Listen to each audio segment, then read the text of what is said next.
Linda. We have time. Yep, we're at time. All right, we're gonna call this meeting to order. The affidavit of posting was posted accurately. Roll call, we have every member of the ad hoc committee is here. Jeff Schleif is here, our chairman. Matt Bruno, do we need to name everybody? No, all right. Pledge of allegiance. I pledge allegiance to the flag of the United States of America and to the republic for which it stands, one nation under God, indivisible, with liberty and justice for all. Okay, do we have a motion to approve the consent agenda? Bassert and Schulteis, move in a second. Any discussion? No? All those in favor say aye. Aye. All right. Discussion items regarding basically discussion regarding the future of Samaritan. I do have something for those of you who had an opportunity to read the 2 articles that were in our materials. The ones on the Ascension medical system. I just have a little something to say about those. We all know there's a nursing shortage. However, that is not the main reason for Ascension's problems. They are mismanaged. They had nurses for the birthing unit. One of the articles was on a birthing unit they closed at St. Francis. They had nurses for the birthing unit because the article talks about nurses who protested against Ascension closing their birthing unit. The article also states that demand declined to the point that it didn't make sense to staff it. About a dozen medical workers were facing unemployment. Some were offered severance packages, and they were all told they could apply for positions at other Ascension locations. You would think they would have had openings at that hospital. And then the other article, a New York Times article on the Ascension system, found that they spent years reducing their staffing levels in an effort to improve profitability. Then COVID hit and they lost more. So as we all know, many people left the medical field due to COVID and the mandated shots. In addition to this, and due to Ascension's mismanagement, many staff members fled to other health systems, a company that is running lean, that has employees leave. And then a pandemic is going to have problems. So I'm not disputing that there is a real shortage of medical staff at all levels. However, Ascension's problems are exacerbated due to mismanagement. They are not the norm. Any discussion? Yeah, Hartford did the same thing. Aurora did the same thing at Hartford Hospital 7 years ago. Took all the OB out and we were transporting to Menominee Falls. So if you had somebody in active labor, we were going all the way to the falls. Yeah. Hartford Hospital didn't let us stop there to treatment or anything for anybody in active labor. And Wow. some of them got pretty scary. So, Yeah. and that was strictly for profit reasons, in my opinion. Yeah. Well, and I know a number of people who have given birth at home with what do you call those? Midwife. With a midwife. You know, so there might be a little trend with that and maybe births were down. Maybe that's why they had to close too. I don't know. I would just echo your comments. I found it interesting that the elephant in the room wasn't addressed in any of the articles, which Right. is the mandate for shots Right. and masks, but the shots mainly. So Yes. I'm sure, Yeah. I know nurses who left for that reason. So Right. So do I. And I Yeah. have feelers out. I don't want to say too much, but I have feelers out in that industry and hearing the same thing, both with people leaving and with people choosing not to come into that industry. And at some point, hopefully that's going to change because the vaccine itself at most provides personal protection.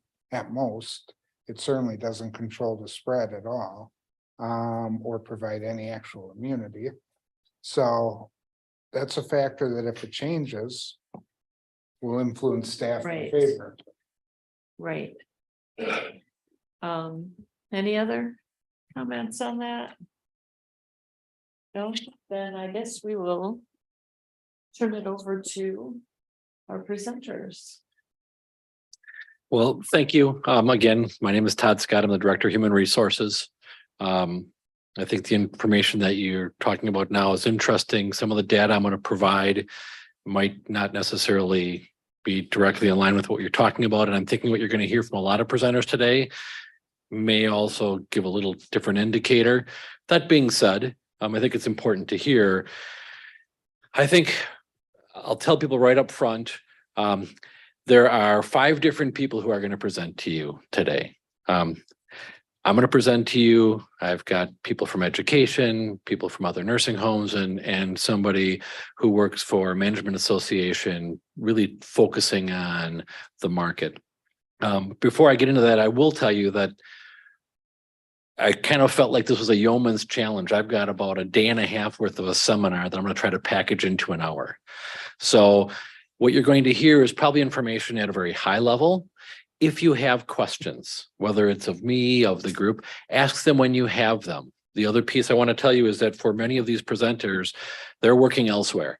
So they'll do their presentations, they'll be available for questions, but when they're done, they're probably going to go back to another meeting that they're leaving or otherwise. So they won't be around after the whole meeting's over for a group question session.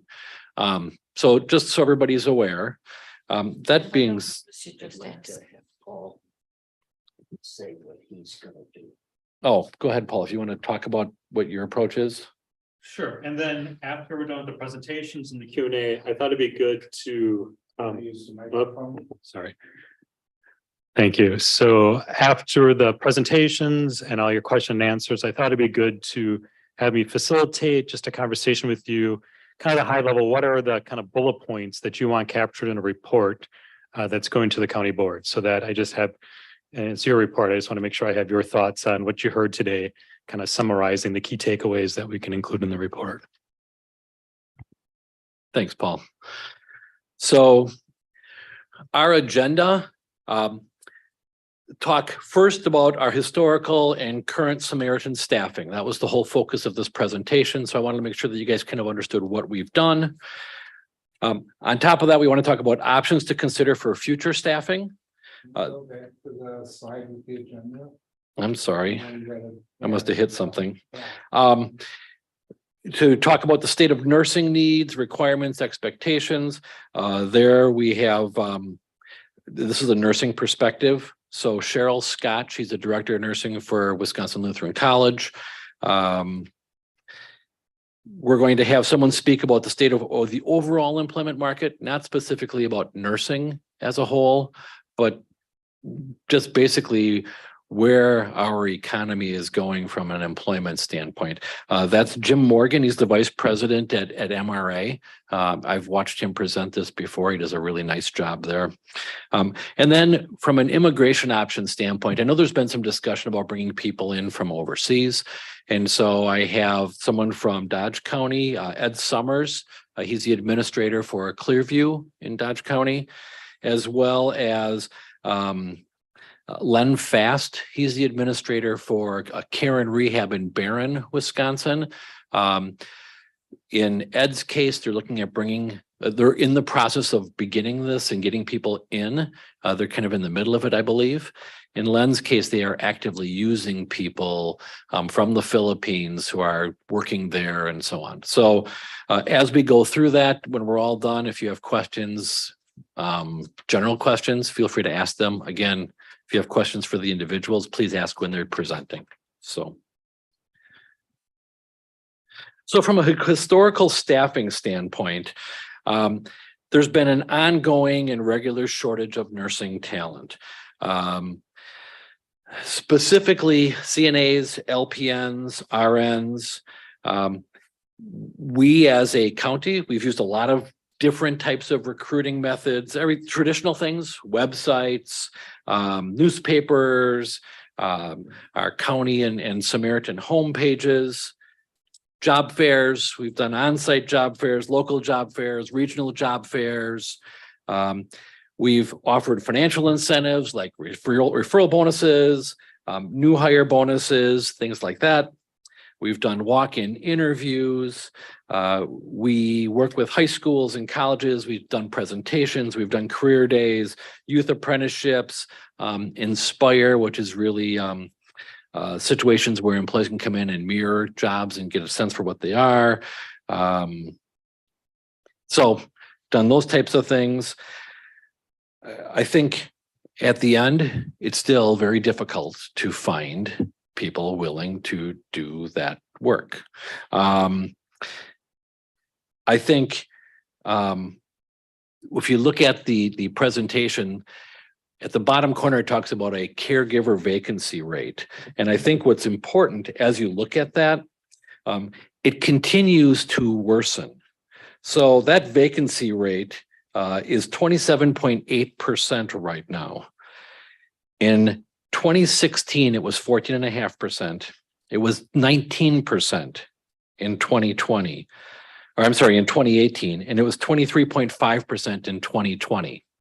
Well, COVID hit in 2020. So we were already trending on a path that it's certainly gotten worse. But is it because of COVID that it got worse, or is it just the path that we're on based on a lot of factors, retirees and so on and so forth? I think the other pieces in 2022, there were 20,655 vacant caregiver positions in Wisconsin in long-term and residential care. That's up from 16.5 in 2018. This is all from Leading Edge, which is, I think, are people familiar with Leading Edge? Basically a caregiver group for long-term care facilities. Since 2012, there are 17,736 fewer nursing assistants on the Wisconsin Aid Registry, a decline of more than 25%. And in 2019, 5,000 fewer nursing assistants listed on the registry than in 18. That's the chart in the back corner. Again, you can see from 2012 to 2019, a constant and regular decline in those people on the registry. I remember when I started 7 years ago, one of the comments that was made to me, and I looked for this data, I could not find it, so I'm not going to say that I can verify it being true, but was told there's about 40,000 more CNA positions than licensed CNAs in the state of Wisconsin. Whether that's 40,000, 20,000, whatever it was, I don't know, but bottom line was, there weren't enough people with the licenses to fill the jobs we had. So this data comes from the Wisconsin Department of Health Services. Have they updated this data past 2019? I could not find it when I was doing my research. I was hoping I could. This is the most frequent that I could find. Yeah. So. Okay. The other thing that I wanted to talk about, I'm probably going to interfere with a bunch of other people's slides because some of these things are part of everybody's slides. But there is a thing called a birth dearth. I don't know if anybody's heard of this. There was a study done by Ben Wattenberg. He noted that we needed 2.1 workers to replace the baby boomers in order to move forward with our workforce. Our numbers continue to decline. We're not hitting that 2.1. In fact, 25% over the last 14 years per Forbes magazine that our birth numbers are declining. I think in 2007 through 2018, babies born in Wisconsin declined over 12.5%.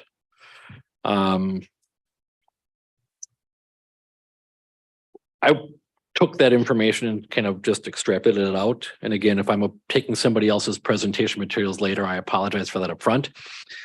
But if I look at 2007, that means that today, those people would be 16 or 17 years old. So juniors in high school, about the time we're saying, hey, how about becoming and being a CNA? And in 2 more years, they're the ones who are going to go to college to be nurses and LPNs and so on. And so if that population is declining at the same time that the rest of us are getting older, baby boomers needing more care, I mean, we talk about that angle getting worse and worse. So that's just some general data. I think the other pieces I wanted to show you, Some other parts, current staffing piece, retention of staff. Although this is going to sound alarming, it is alarming. Our turnover was 32% in 21 and 29% in 22 at the Samaritan. So basically, we're replacing a third of the staff every year.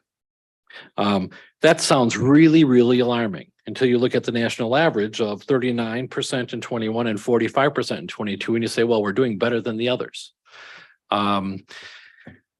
When you really start looking at some of that, what's happening? We're taking it from somebody else and they're taking it from us.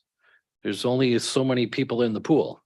And so I give you $1 more, they give you $1 more, and we're just taking from one to the other. There's not new ones coming up. So the other piece that I think is a reasonable question is, why are we having a third? Why are we returning over 30% of our staff? And so feedback we get from employees, as well as some common sense things, understaffing. They're feeling as though they're always working short.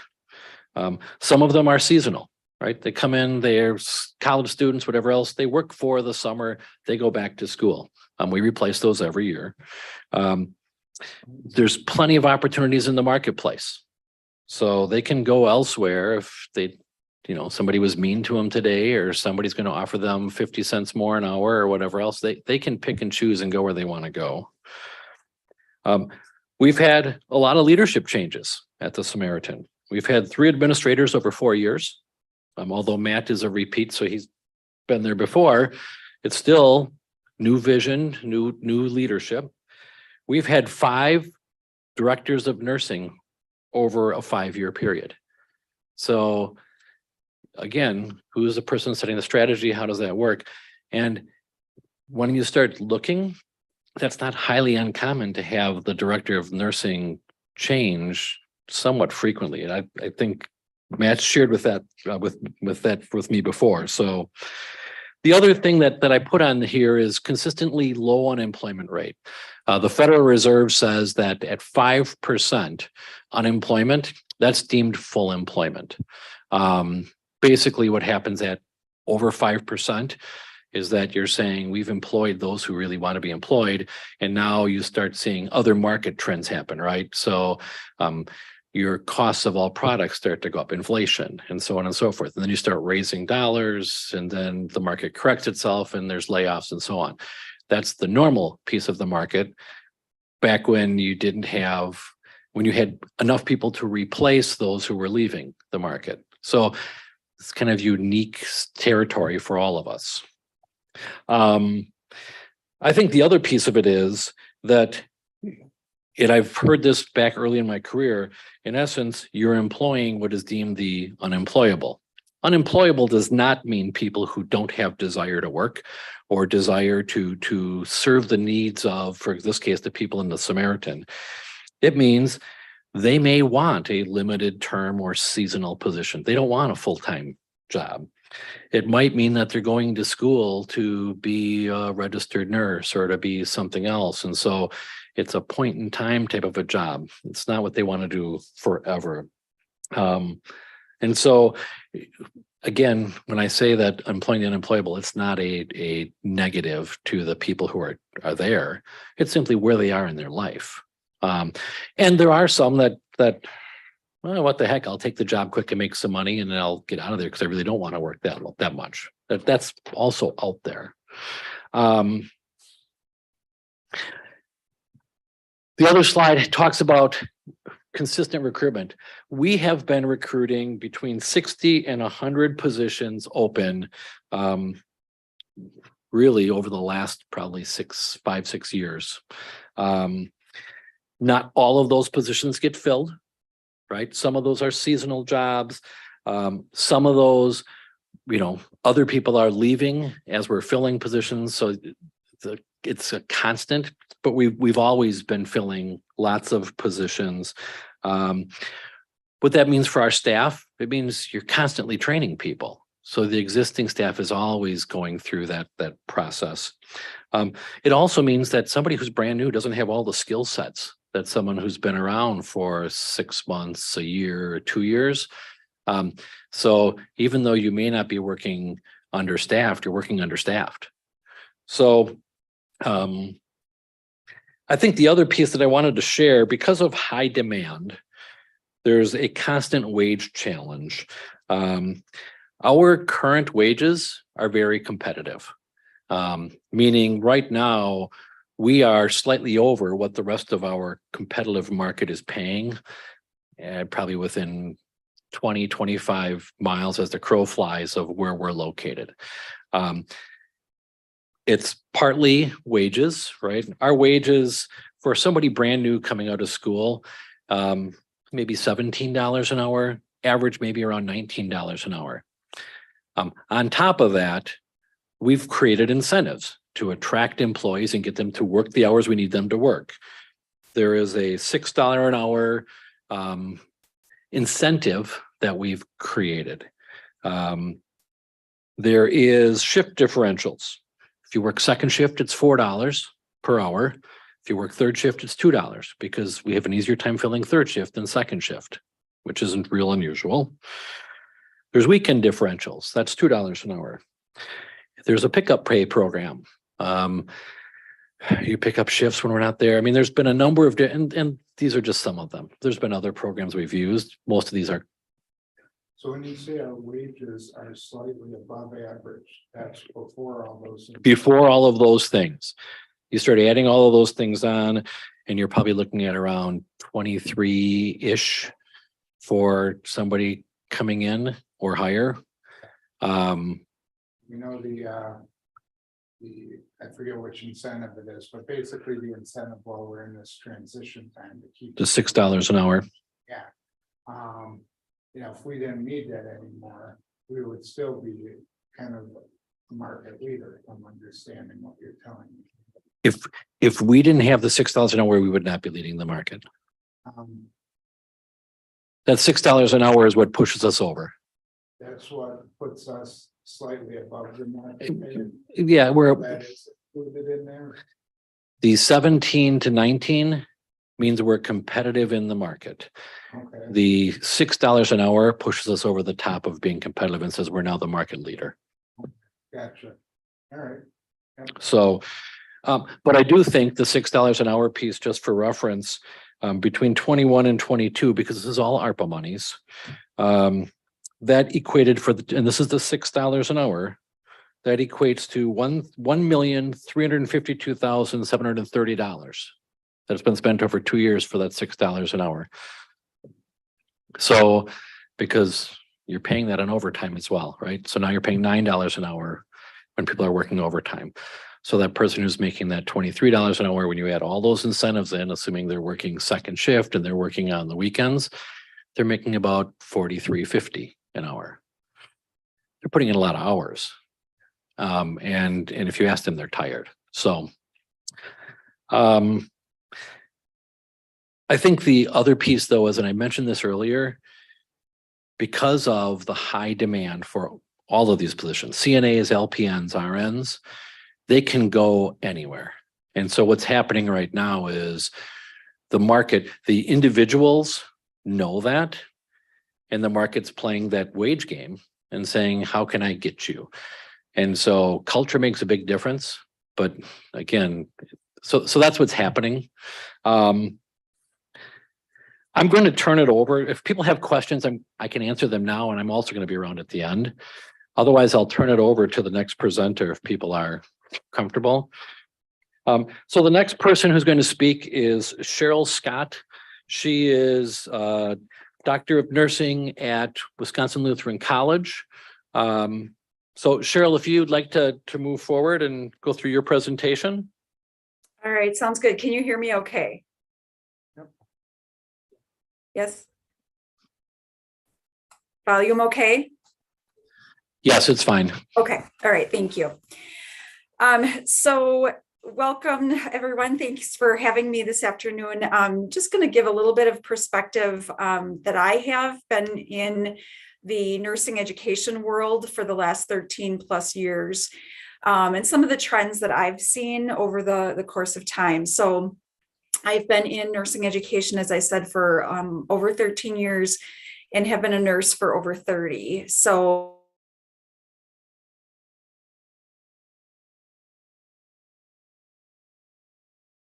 So, so the reality that we're faced with, again, of the nursing shortage is certainly not new. It's been going on since I think I can remember being in this career, but I feel like it's worse now than perhaps what I've seen before.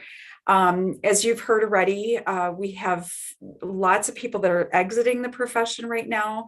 And then we have also this gap as far as the numbers who are actually coming into the profession. And that's happening for a variety of different reasons. This shortage is not unique to Wisconsin. It's not unique to the United States. It's certainly a global shortage that we are seeing. And it's just something that needs to be addressed and dealt with. And I'll kind of get into a little bit more specifics here as we go along. So what exactly is driving this exodus out of the nursing profession? I want to first just explain a little bit of where I'm getting a lot of my data and a lot of this information from. So in the United States, every state has what's called a board of nursing. And that board of nursing is what regulates all of the nursing licensure and scopes of practice and things like that for the nurses in that particular state. All of those boards of nursing are part of a larger body called the National Council of State Boards of Nursing.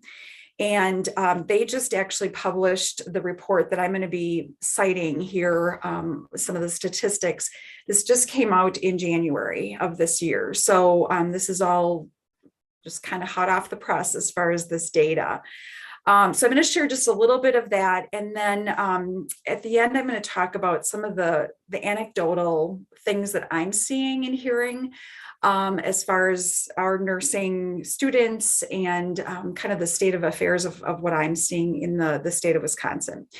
So as far as the factors that are contributing to people leaving the profession, you've heard some of this already. When you have insufficient staffing, it creates just this trickle-down effect, this impact on everyone. People are having to do more with less, and they struggle with that a lot. And there comes a point where burnout just is very, very real for people. But along with the burnout is a lot of concerns about health and safety. And I have had former graduates, I've had nurses that I know of who are leaving because they're actually scared of what is happening or what could potentially happen with their own nursing license, and feel that that's being put in jeopardy because of the things that they're being asked to do with this decrease in support. And so what you see on the left side of the slide here are workplace factors that, again, came out of this research that was done by this National Council of State Boards of Nursing. So you see on there things like lack of administrative support, quality of care issues, and I mentioned that whole fear of what's happening to my license if I continue to work in this environment. A lot of things have come out recently about the nurses not feeling supported. And along with that, there's been a lot of discussion recently about workplace violence, either nurses being abused by patients, but also coworkers, other healthcare workers, et cetera. And that, of course, certainly can be physical, but it can also be verbal abuse as well.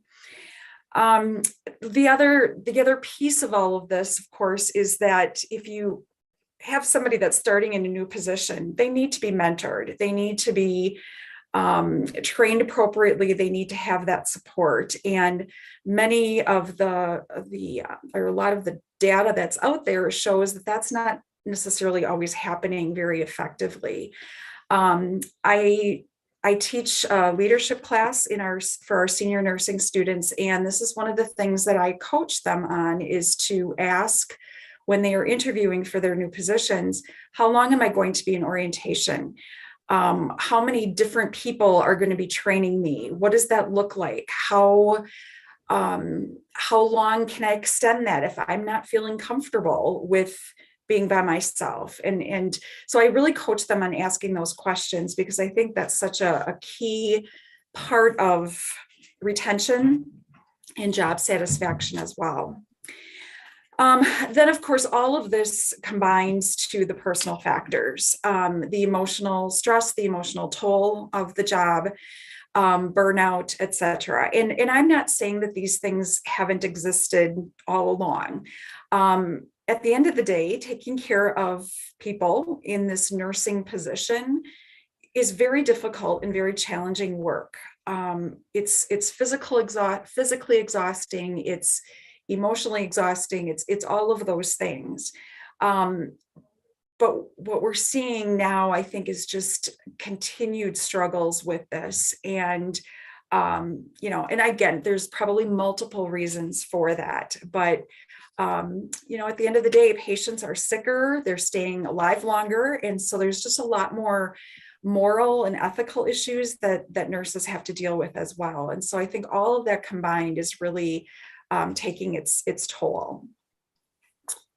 Some other demographic things I just wanted to share, reasons again why we're seeing this shortage occurring.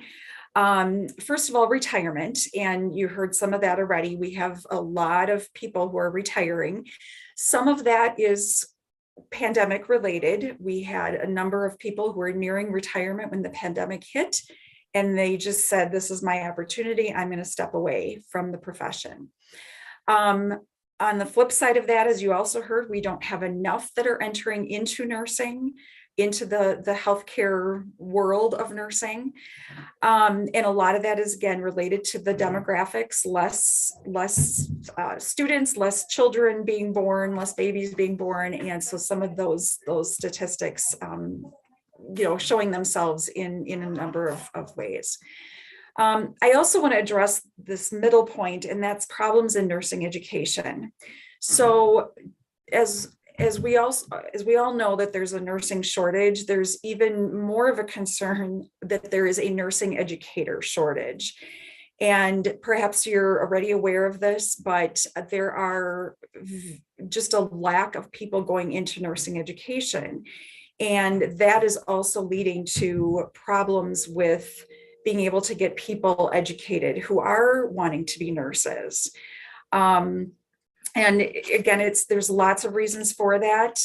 Probably one of the biggest is that in order to be in nursing education, you have to have an advanced degree, and people don't want to return to school, or if they return to school, they want to choose a role that's going to yield them a higher wage. And nursing education typically is very low wages compared to an advanced degree, for example, as a nurse practitioner. So that's one part of it.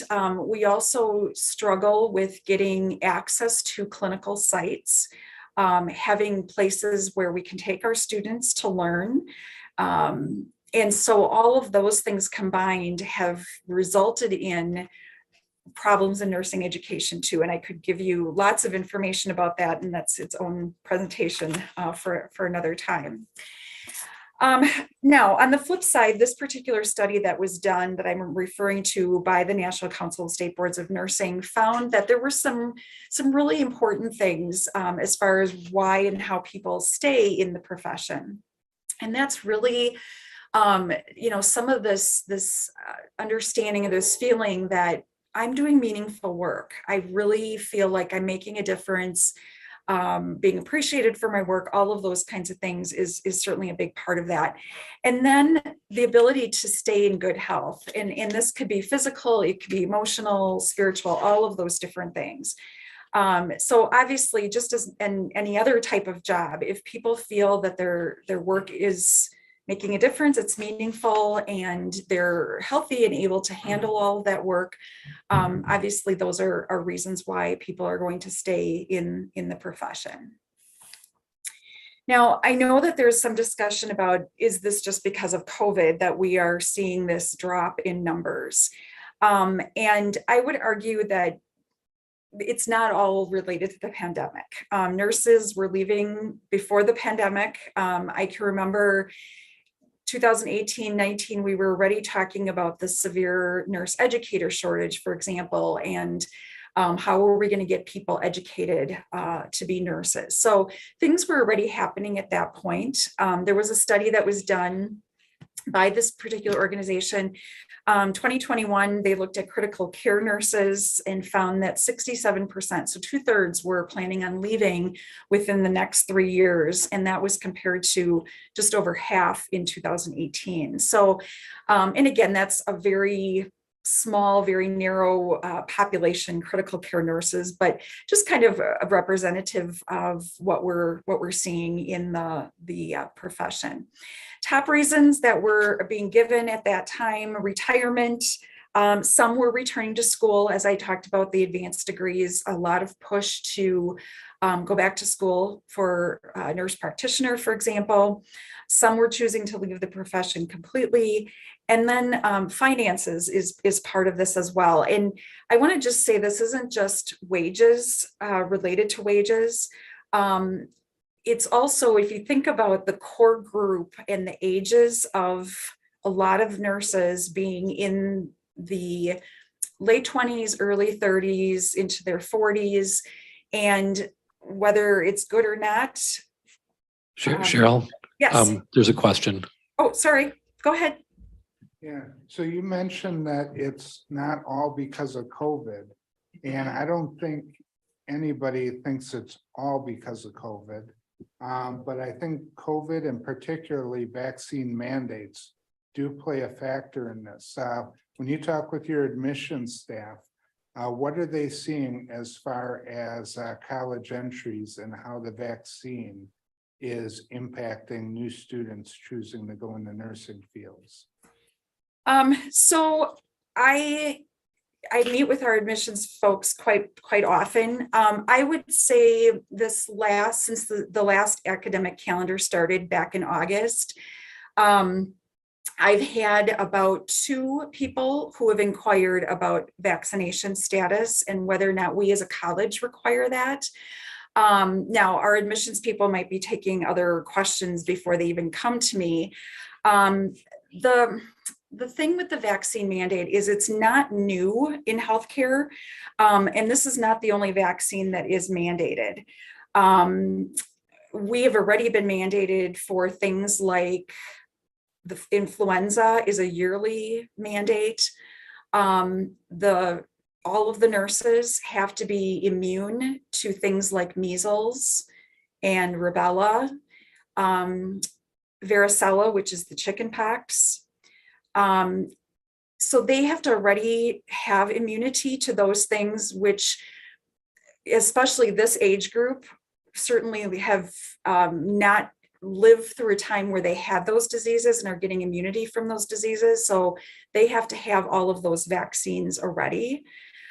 So that part of it is not necessarily new for people going into healthcare. So if we have somebody who's, I'm not getting any vaccines at all, that was a problem before COVID even existed already. So I'm not sure if I'm really answering. I don't have a specific number to say, every month we hear from, 25 students who say, I'm not going into nursing because of the vaccination requirement. So I apologize if I can't answer that perhaps as thoroughly as you were hoping for. Yeah, but I think so. What I kind of gleaned from that is that there is at least a little bit of an impact of potential students who are choosing not to go into nursing, specifically because of concerns about the COVID vaccine and how safe it may be, other concerns they may have, and not wanting to participate in a mandate to get that vaccine. Is that accurate? That there's at least a little bit of an impact there? I guess, yes, you could say that. I just don't have I don't have great enough numbers to say it's a very significant problem. And as I said, vaccine requirements were in place already before. So people who didn't want those vaccines, those other vaccines, were already not going into nursing before the pandemic arose in 2020.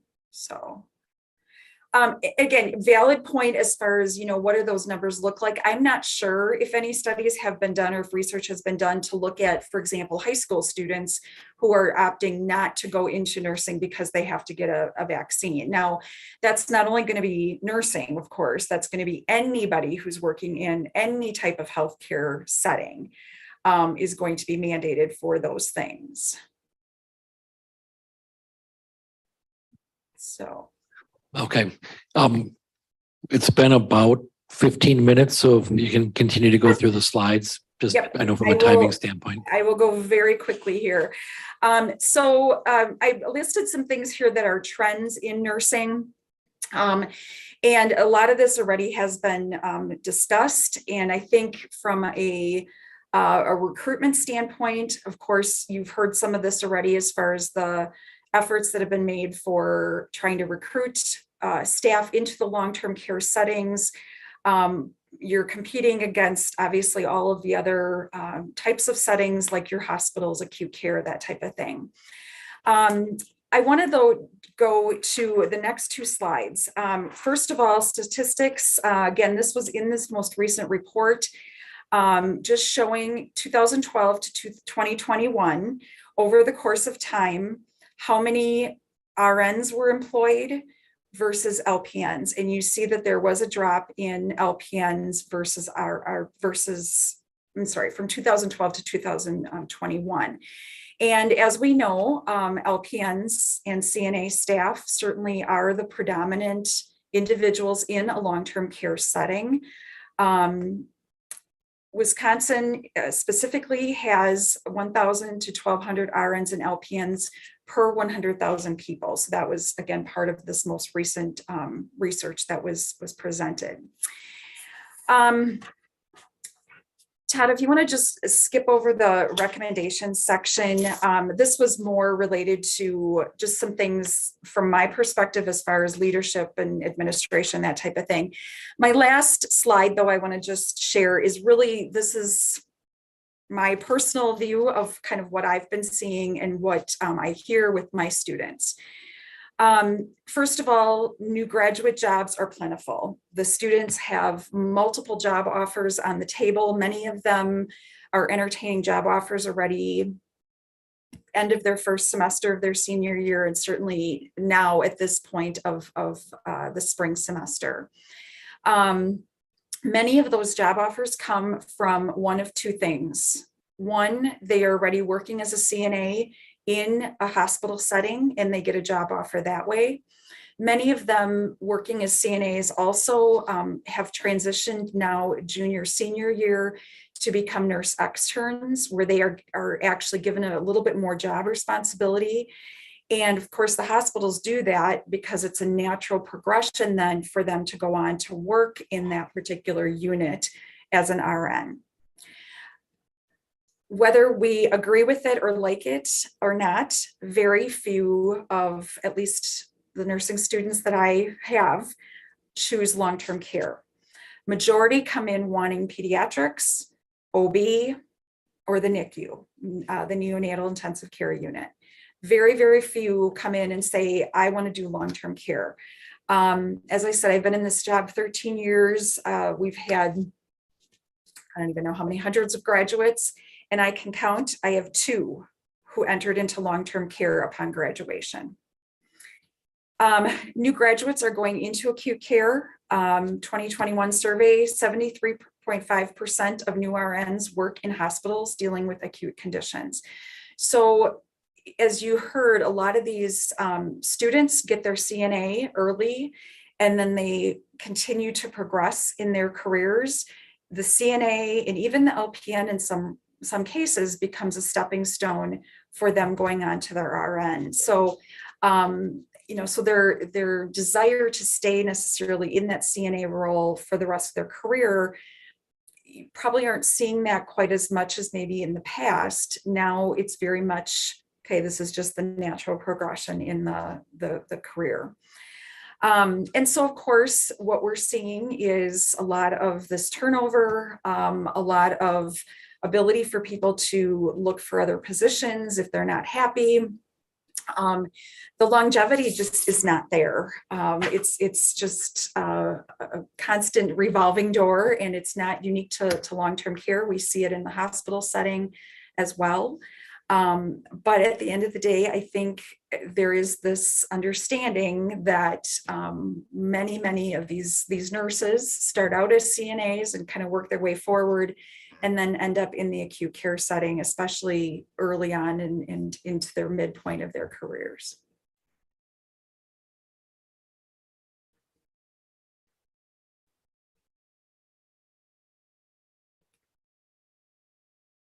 Any questions for Cheryl?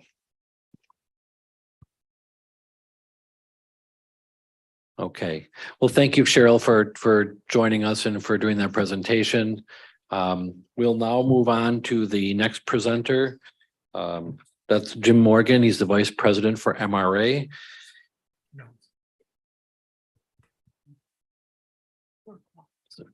Jim, are you available? Yep, I'm here. Perfect. So feel free to go through the presentation again. We're trying to keep them to 10-15 minutes. Okay, and you're just gonna move along with me? Is that the way it works? I'll try. Let me know. Tell me to advance the slides so I know. I think it'll be pretty clear. Thank you also for the opportunity. I think I'm going to magnify almost everything that Cheryl just said. I work for MRA. We are an employers association. We have about 3,000 companies that are members of ours in Wisconsin, Minnesota, Illinois, and Iowa. 1,700 of them are here in Wisconsin.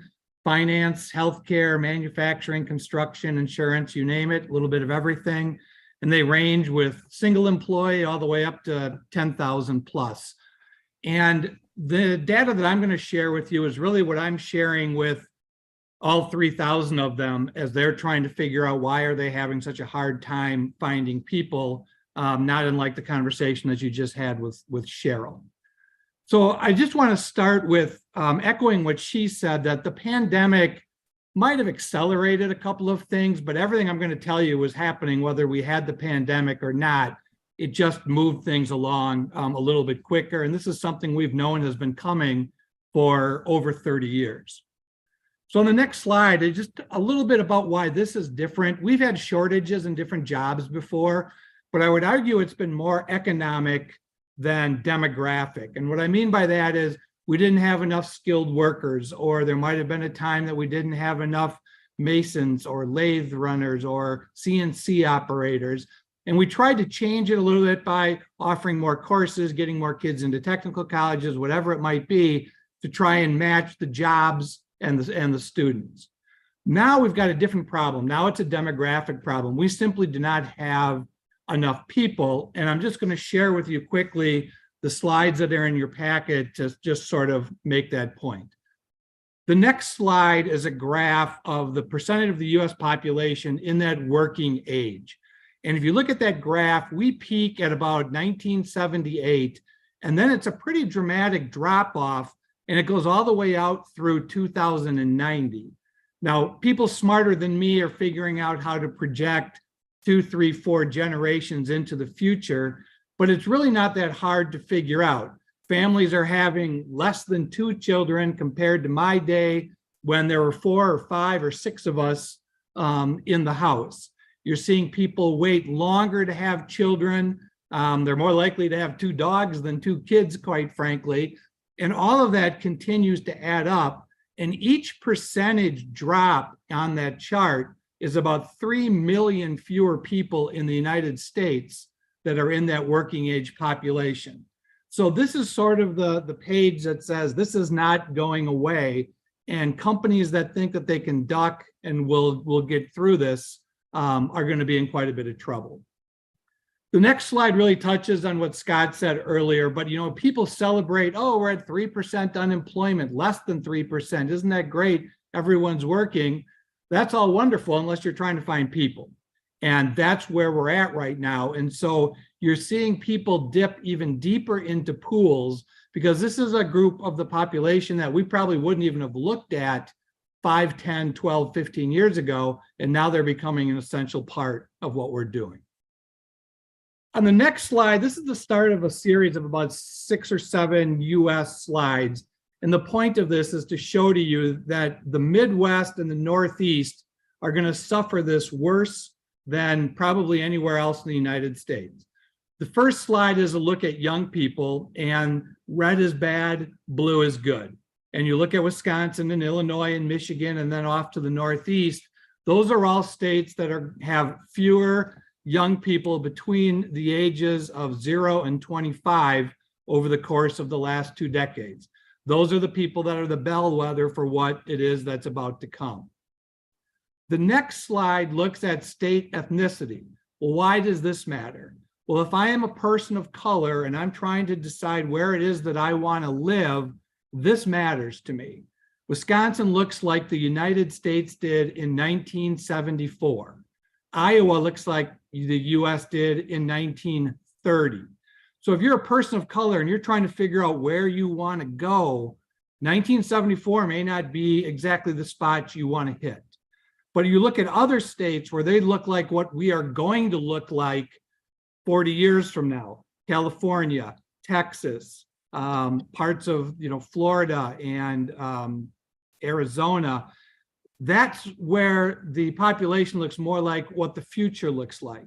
And so that's a difficulty for Wisconsin then to begin to try to attract people to our state, because a kid in North Carolina or South Carolina is trying to figure out where they want to go, and we may not be at the top of their list. On the next slide, it's a look at which states attract internationally. So now we're talking about which states are getting the people from other countries. New York, Florida, Texas, California, but it's not the Midwest again. And so we're not picking up those people. The next state is where are people, or the next chart is where are people going domestically? And again, the green states are good, the red states are the worst, and the grayish states are in the middle. But again, we're not in an area that is attracting people from other states. They're starting to get the picture here of what does this mean for Wisconsin. The next chart is a look at net population migration. And really, this is kind of a reflection of where do young people want to go. And one of the things we've figured out with young people is if you're 25, where do you want to go? You want to go where the other 25-year-olds are. It's really that simple. And this generation and the one after it will do that. They may not have to have a job. They just go to where they are. So it's Denver, it's Portland, it's the Carolinas now, it's Texas. Those are where people are going, and it's not necessarily to the upper Midwest. So we're not attracting that group of people. The next slide is a look at the states that are getting older, and Wisconsin is sort of one of the tops of this. And now this just sort of magnifies the problem that we're going to have. Because I just got done telling you that all of these working age people are not coming here, but the older people are staying here. And so we're going to have a mismatch, especially in the industry that you're in. And then the next slide, the last one, is kind of the look at fertility. And as Scott was saying earlier, we need every female to have 2.1 children just to break even in the United States, to have as many children being born as people who are dying. We haven't hit that number in 49 of the last 50 years. And so when you look at that, you look at the chart, and if this was a happier thing, I would say, yep, you're probably wondering what's happening in North Dakota and South Dakota and Nebraska. I don't know, there's nothing else to do. But they are the only ones who are maintaining that fertility rate of reproduction at a rate that sustains population. But the United States as a whole isn't making that. So in general, the next slide basically tells you what's happening in the United States. You could almost draw a map with an arrow that goes from Maine to Southern California, and that's the movement that's taking place. Leaving the Midwest, leaving the Northeast, going to the South, and going to the West. So that's the bigger picture of everything that's going on. And now you're looking for people in an industry that's even more competitive and more difficult than perhaps some of the other ones. So the last chart that I have is, this is Wisconsin's population in a nutshell. This was a prediction made in 2010 by the Applied Population Lab, trying to predict what was going to happen in Wisconsin over the next 3 decades. And so if you look at it, you see that 18 to 64 population has a total net growth over those 30 years of 15,000 people. We have over 100,000 open jobs right now, and it's growing. So that gives you an idea of how difficult things are going to be. And then the bigger one is, you look at those last 2 age groups, that's where all of Wisconsin's growth is, over the age of 65.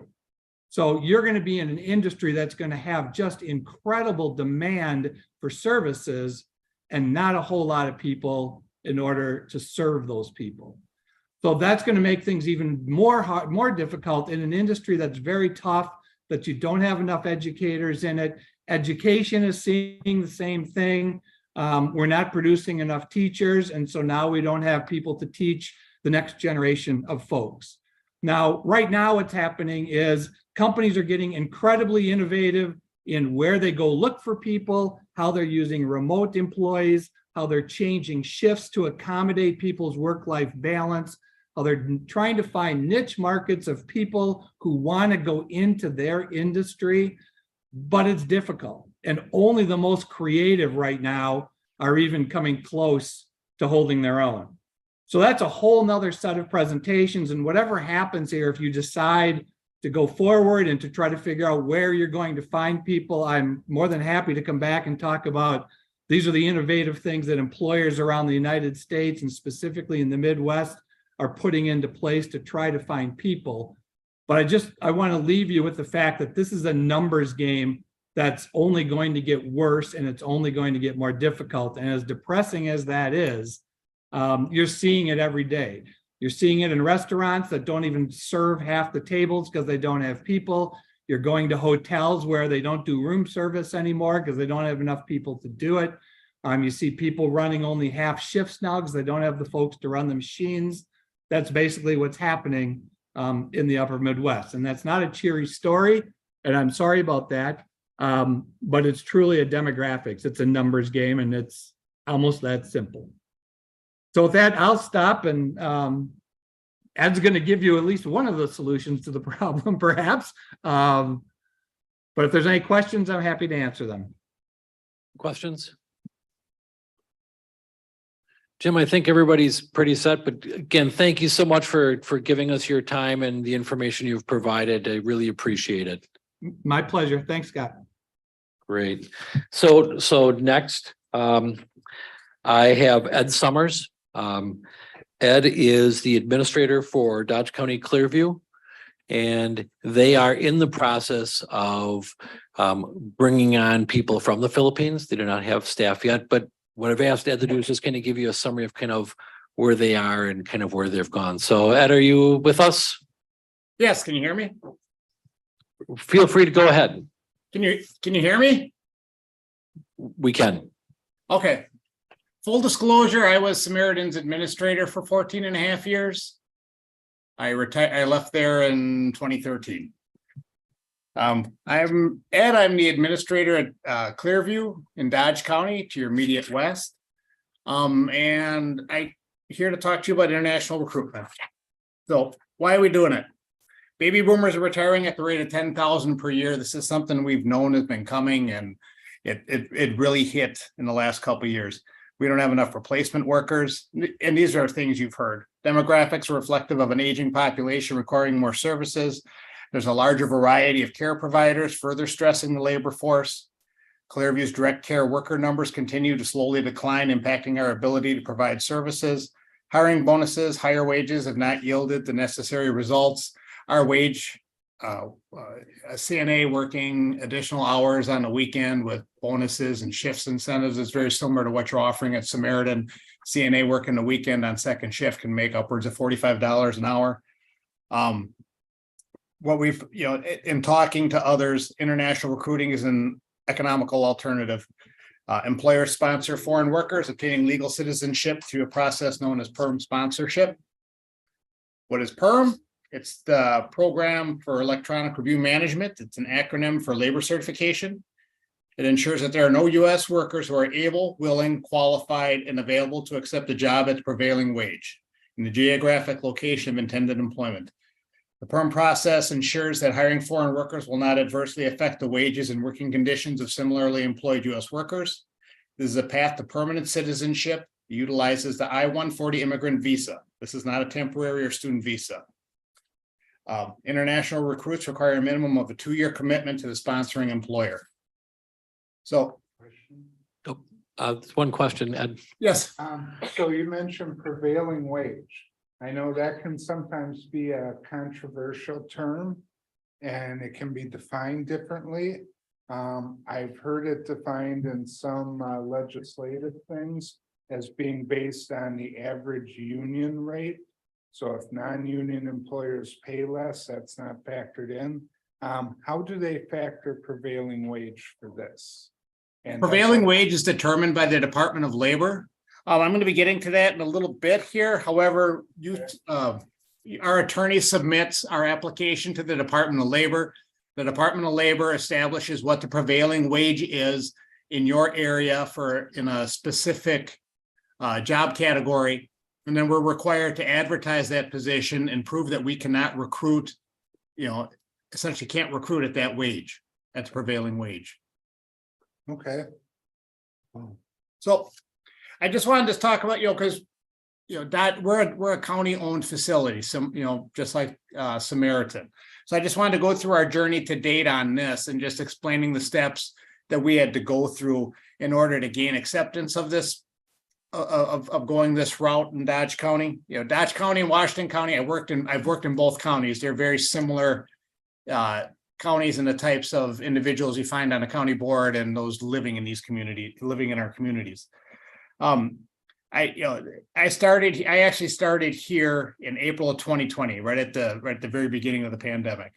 But our Dodge County Human Resource Committee challenged me to explore other avenues beyond, and to quote them, throwing money at the problem in early 2022. It seemed I was going to the committee every other month, the Human Resource Committee, saying, okay, we need to do this hiring bonus. We need to do this shift incentive. We need to look at, paying for RN and LPN education. We need to look at, there was just every month. And they said, we just can't, we're not getting the results we need. We can't just keep throwing money at it. There's got to be another solution out there. So, going with those marching orders, I gained my governing committee is the Health Facilities Committee. I gained the governing committee's acceptance of international recruiting as an alternative in March of 2022 and began fully exploring the option. And again, this was after just continually approving bonuses and everything. And we weren't getting what we needed. So I began presenting to the various committees on the concept in May of 2022. And I'll be honest with you, I faced tremendous resistance and questions, and I gained and lost approval several times from the board throughout spring and summer 2022. This is a very controversial issue to bring in workers from overseas. However, I did receive final approval to move forward in late August of 2022. That's when we filed our petition with the Department of Labor. In August of 2022, I'm sorry. And then in December of 2022, a local paper ran a feature story on our international recruitment efforts. And I'm happy to say that none of our county supervisors received any sort of complaints or anything like that from the community. So it's as the last gentleman spoke, it's just a realization everybody's coming to. You go to restaurants, you can't get seated. There's just not enough bodies out there. So for us, when you're looking at the costs, so for the placement and processing, for each sponsored caregiver, International Manpower is the group we're working with. They get paid $250 for a placement fee. The processing and filing fees paid to the immigration attorney is $250 per person. Then once you get your Department of Labor certification, you have to advertise the position in the newspaper and show that you're not getting applicants. The cost is approximately about $500 for that advertisement. All other costs are borne by the employee. You're not paying for their travel. You're not paying for any of that stuff. The entire process takes approximately 24 months until the caregiver arrives at the employer. Right now, Clearview is waiting on the Department of Labor prevailing wage determination. And if you go to the next slide, I just pulled this off the website today because they show what your status is. And our status, it just shows that, our original application was submitted on the 7th of September and we're in process. So, however, to shorten up the process, the United States Customs and Immigration Service, they normally take 8 to 12 months to process the I-140 visa petition. For $2,500 per person, you can get that premium processing guaranteed approval within 15 days. So this significantly reduces the time required for the employer to get for the employee to get to the employer.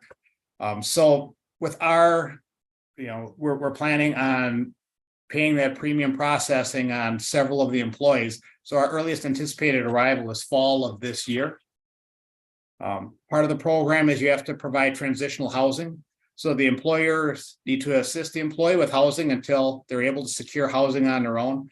That process can take up to 3 months to for the employee to save a security deposit and find housing and transportation. As part of providing this housing, you have to have shopping, etc., within walking distance. You do have the ability to charge rent to the employee. So what we're doing is I reached out to our regulatory agency regarding the feasibility of using some nursing home rooms for this. Our entire second floor of it's called our AB building, is vacant, and it has a 2-hour fire separation between the floors. So we are able to utilize 2 20-bed households for temporary transitional housing. And just because of the 2-hour fire separation will require no additional modifications. We have everything up there in terms that they'll need to, to be able to live: showers, bathrooms, cooking, everything.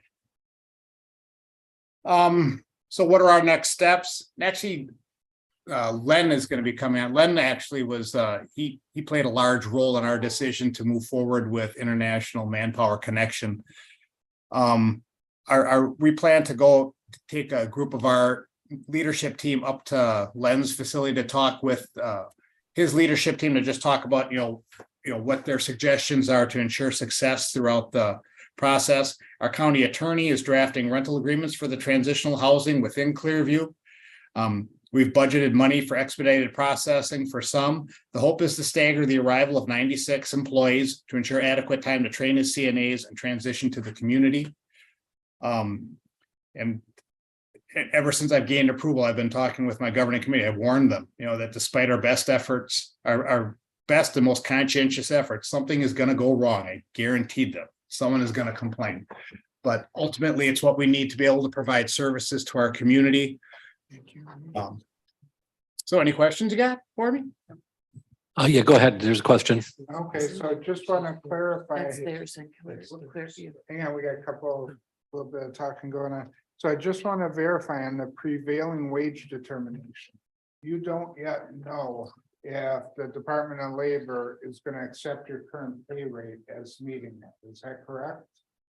They will let us know what is considered as prevailing wage within our labor market. So within, we're in Dodge County, what is the prevailing wage for a certified nursing assistant within our labor market? A good guideline, actually, the gentleman from MRA used to do a wage study for Leading Age. That's our association. And you're able to get a pretty decent idea of where the prevailing wage was within there.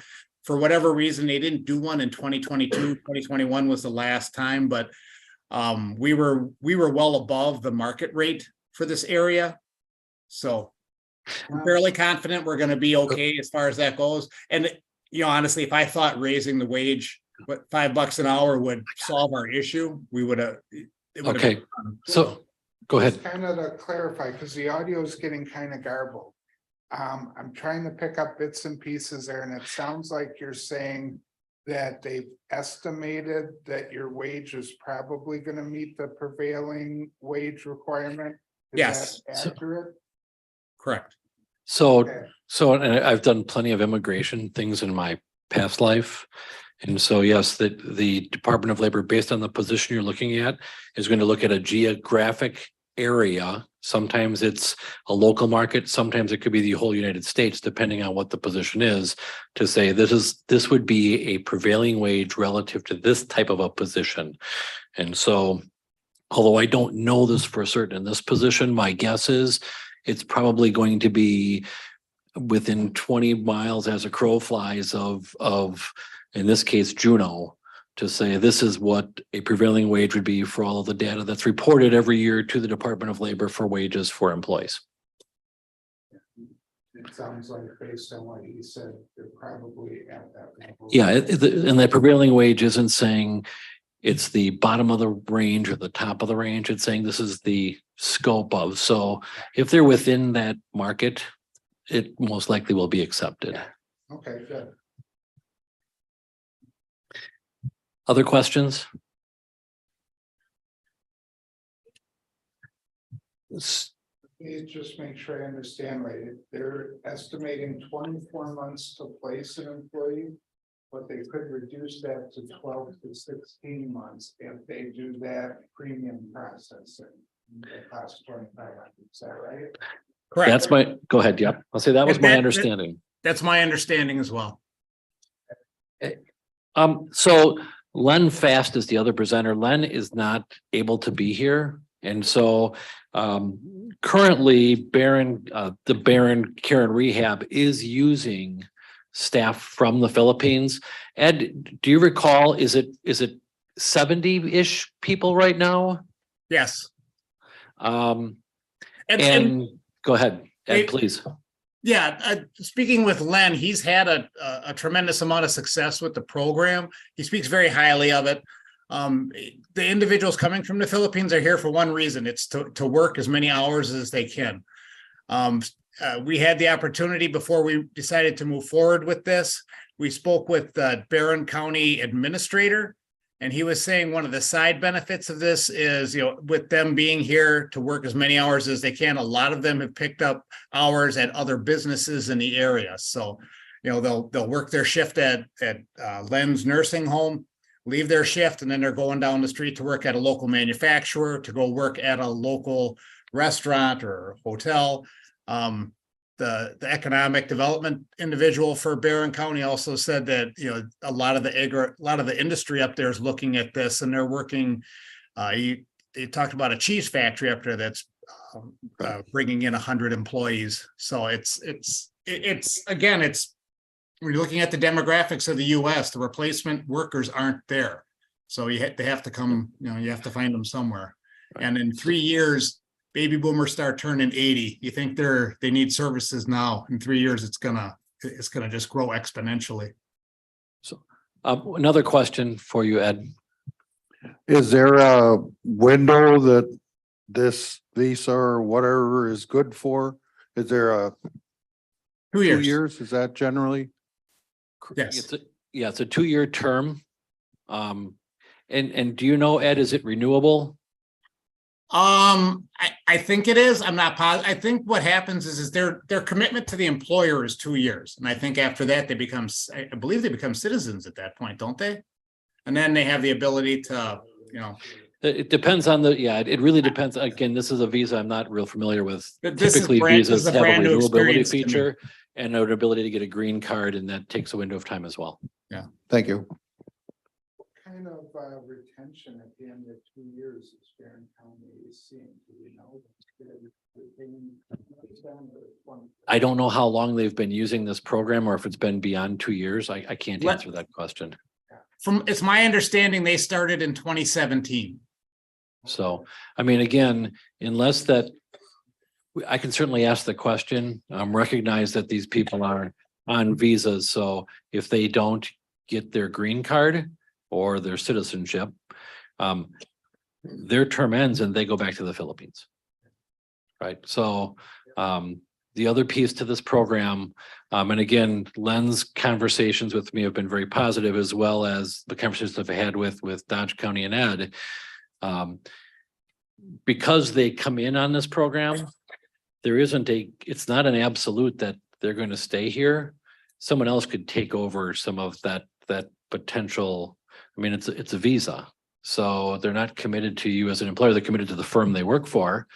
But someone could buy that out too, as long as they're on a valid visa in the United States. So I think right now it's a great program from everything I understand. I just haven't done enough research to speak to is that program or what other programs are out there. Any other questions for Ed on kind of what he's done and so on? Well, thanks again so much, Ed, for doing this for us. The time you met with me as well as this presentation is very helpful. You're welcome. Have a great night. Yep, thank you. So the good If you news and the have bad any news is, questions, please reach out to Human Resources at 4633. And again, please have your open enrollment event completed by November 11th. Thank you. so I'm all done. There you go. If questions, glad to answer what I can. Kind of brainstorming as I'm thinking about the international piece. And if we were gonna stay in the current building, we would probably be using a smaller footprint. I see your head nodding, you know where I'm going. We would have vacant space that theoretically could maybe be converted into apartments for international workers. I don't know what people's thoughts are about that idea. Now, obviously, if we construct a new building, that wouldn't work, but. With the existing building, that was the first thing that came to my mind when they Yeah. said the housing. Yeah, Yeah, that's probably a strength we should put on the list for the Renault, is that would be it could a support possibility. international workers. Yeah. For a window of time, recognize that the way that works is you have to provide for them housing that is within a walkable distance of your facility and transportation. And so what they do is you get them there, you have to provide housing in the beginning till they have enough money to move out on their own, and then they can do what they want. Will they stay here? I guess it depends. Do you charge them rent? Is it free? How do you do that? I mean, that's all stuff you'd have to think about. But yeah, I mean, And that's all ideas that we could think about that, you know, and the nice thing is with transportation, because we run the shared ride program. There's no reason we could not offer them some sort of discount for that, to be able to get them to things like, you know, the grocery store or. if they're working weekends and overtime, they're making $45 an hour, they could pay for the shared ride. That is true, yeah. And it's nice that Barron County has been doing this. Mhm. So, you know, we wouldn't be the first ones in it. There's some history that we can rely on Mhm. and learn from. There certainly are other places besides Barron County that are doing it. And again, I didn't do the research to reach out to that firm or have them come in, other than I thought having those couple of people to speak to it would give you some information. I do like the idea of a way in which immigrants can come over here, have a job secured and a better life. You know, America is considered the land of opportunity. I think we want to welcome people who follow a legal process. Right. And, you know, and create that opportunity for them. So I kind of like that aspect of it. Yeah.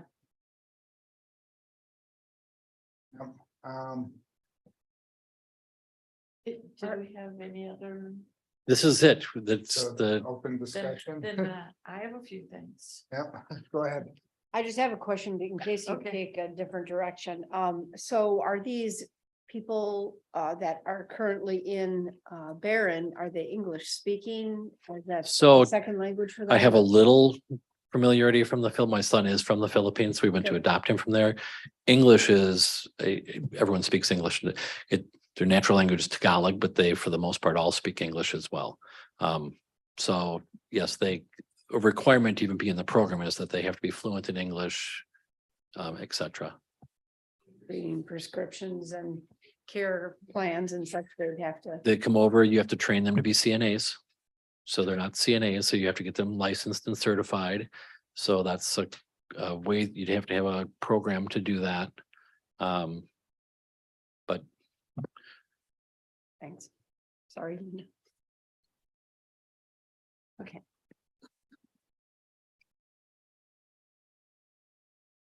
So I don't know if, we need to fix our Zoom if we're gonna use it. So I don't know if, Cheryl mentioned this or not, because I didn't understand a lot. But I don't understand much of what she But says the- either. She and I are married, just for reference. if she has anything in writing to go with that, I'd be happy to read it if she'd be happy to send it. Any of the speakers, because a lot of it was very hard to understand. Mhm. The PowerPoint is definitely really good and really helpful. But if there would be anything more, I would love to get it so I could read it. But anyway, the state of Wisconsin created a program to financially assist people to become nurses. There is a program Mhm. to financially Oh, yeah, assist, we know. to become nurses. I don't know if it's every level, RN, LPN, CNA, or if it's just RN. But I know that it definitely applies to the 4-year colleges. Mhm. So that hopefully will help to bring some people into it. And the head of the nursing program at Carroll College told me that she'd be interested in partnering with Samaritan for clinicals for their RN students. They should have, I can give you her information if you want it, but she said they do have students from Washington County and they would love to do that. So there would be some manpower. And then Excuse me, at this time, would you like Paul to be writing this down? Well, we'll discuss it and see which items we want to put up there. I All just right. want to kind of bring these up on the record. Marine Park Technical College has a CNA course that is taught in the West Bend high schools. They also have several options for CNA courses. One of them is a 3-week course. So that is a fast track. They also educate the LPNs and have a 2-year program for RNs. Many people, she told me that many people that came to check these programs out opted not to. They require the COVID shot. I won't call it a vaccination, the experimental shot in order to go into the programs. And that turned a lot of people away. Then, they said, well, what else do you have? What else could I maybe go into aside from the medical field? Because they did not want to get that. So if we take, if those mandates go away, some people will come back. So I know one of the things, and my wife has spoken about this many times, it's not the college necessarily that would require it, but the places where they would have to go and their students would have to get any practice, they're going to require it. Even if they're not required to their employees, they may require it of the students. Yeah, it sounded like Marine Park basically had them get it right away, which to me isn't right because there are a lot of places that will accept a waiver. For their employees, I can't speak to, again, you'd have to ask them specifically if they would require that of a student, just like their employees, or if the students are treated differently. Yeah.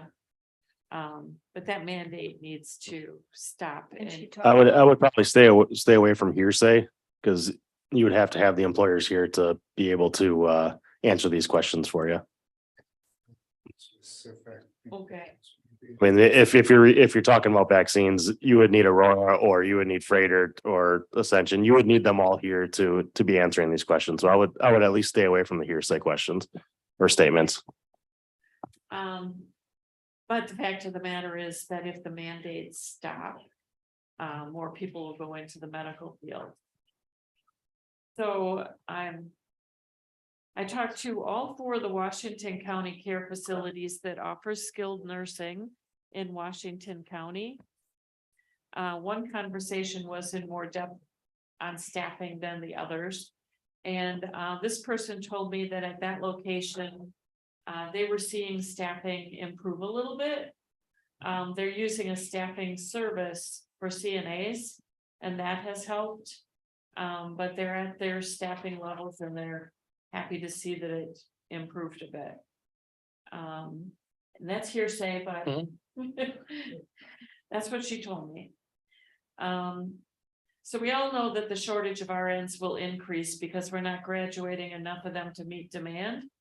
I believe that fact, along with increased regulations, are the reason that skilled nursing is decreasing and assisted living is increasing. So we're seeing a shift in the market. And I think those two factors have a lot to do with that. Matt's design for a new building is flexible between skilled nursing and assisted living. So that as the trend continues, if we would build, we would be able to adapt to that. And transition, it would be a transition of scaling down the skilled, increasing the assisted. I think in assisted living, they're pretty much doing everything they do in skilled for the most part. There may be still a core people that would need skilled or a hospital. But obviously with the statistics that they're showing us and the demographics, we can't just all throw up our hands and say, oh, well, it's a problem we can't solve. Somewhere somebody has to be solving these problems. So these transitions need to take place to shift and be able to accommodate, and maybe artificial intelligence will come into play with that too. Anyway, private companies are building new facilities across the country and in West Bend. They're careful about doing their research because they want to make a profit, and they wouldn't build if they didn't think they could staff. So, and then worst case scenario, or maybe it isn't worst case, we would bring in people from another country. So that's what I have to add to that. Can I ask a quick question? Yeah. So where are you seeing the most trouble with staffing? Is it at the CNA level or is it at the RN level? Yes. So I mean, all of the above. At the end of the day, I mean, again, I think there's a limited number of people. So I have a map in my office, and Matt has seen this map before. And I had it drawn up to say, how far is West Bend? 10 miles, what's 10 miles away from West Bend, 20 miles, 30 miles. So as a crow flies, right? And so where are you drawing from? So within 20 miles, you're getting down to Germantown, Menominee Falls, south of Fond du Lac a little bit. Well, if you're a CNA and you're taking the roads, if you're 20 miles away, you're driving a half hour, 35 minutes to get to the building. You're probably not coming much further than that. So now I know where my competition is. That's where we're going to have to advertise from. The reality is you've got a limited number of people who are qualified to do those jobs. And depending on where they live, their 30 miles or 20 minutes, 30 miles is going to be different. So if you live in Hartford, well, now 30 miles for them includes Waukesha, right? So I think there's more positions than there are people. It's bringing them here. I think we talked about in the presentation that we've got a number of challenges. One of those is simply right now, if you ask the people who are there, we're not staffed. So or if they are, they believe they're operating short-staffed. I know they're operating short-staffed in a lot of cases. I also know that they are regularly talking about, well, I don't know, are we going to be here tomorrow? And what's happening? What's going on? I mean, that good, bad, or otherwise, that creates culture. So if you're looking for a job and your first day on the job, you're hearing from people saying, well, I don't know, we might get closed, we might not, it's in the back of your mind. So great questions. I don't know that I have a perfect answer. My original question, it's not that we predominantly are struggling in CNAs. It's across the board. Well, Yeah, I mean, it's, yeah. okay. I'm kind of looking through the, But the majority, just so you know, the majority of our staff is CNAs. We have LPNs on the floors and then we have a few RNs within the building, but the great majority of our staff is CNAs. and are there programs where we can hire people who are not CNAs yet and they can work with us to become CNAs? Have we looked at staffing options like that? We have looked at those, we've discussed those. There's even programs within the state where if people wanted to do that, that they could go and they could be paid for and they could come work for you when they were all done. Those have been going on, Matt, I don't know, 2 years? Oh, More than that. So I mean, those programs have been out there. Helping us meet our needs, right? Okay. So I guess I look at everything we've seen today. And one of the things that in my mind is always tricky is trying to figure out, are we seeing a short-term trend or are we seeing a long-term pattern? And, because certainly there's some staffing risk here. But too often we see a short-term trend and we assume that that's a long-term pattern when it might not be. A great example, I remember in 2008 saying the stock market's gone forever. It's never coming back. I'll talk to any investor. We know that didn't happen. In 2009, I had people who told me I was foolish for buying a house. Housing was done. It's never coming back. I'll talk to realtors about how the last few years were there. We know that that's the case. Kind of bizarre one, but about a decade ago, Lake Michigan, the water levels hit all-time low, and people said, "Oh my gosh, they're just going to keep going down. Lake Michigan's going to dry up." Well, it wasn't but 5 years later, and they were at really high levels. So, I think sometimes there's this difficulty in figuring out: do we have a short-term trend or do we have a long-term pattern? Certainly, we have a staffing issue right now nationwide with healthcare. What are the potential positive influences? Linda hit on one, that if the government lifts this mandate for, and like she said, it's not really fair to call it a vaccine if we now openly acknowledge it doesn't actually impart any immunity, and it doesn't. It might give some personal protection against symptoms, but it doesn't give any immunity. If the government lets that go, which, if it doesn't happen in the next 2 years, we have a presidential election coming up, which could change that. Got unemployment rate that is now beginning to rise again. We hit on what that full employment rate is, and it's a 3%, it's a 5%, it's somewhere in there where once you get below that, you're really at full employment. Chris, the one thing I want to correct you on, the government doesn't have a vaccine mandate. It's the healthcare industry that has that vaccine mandate. So based on a government recommendation.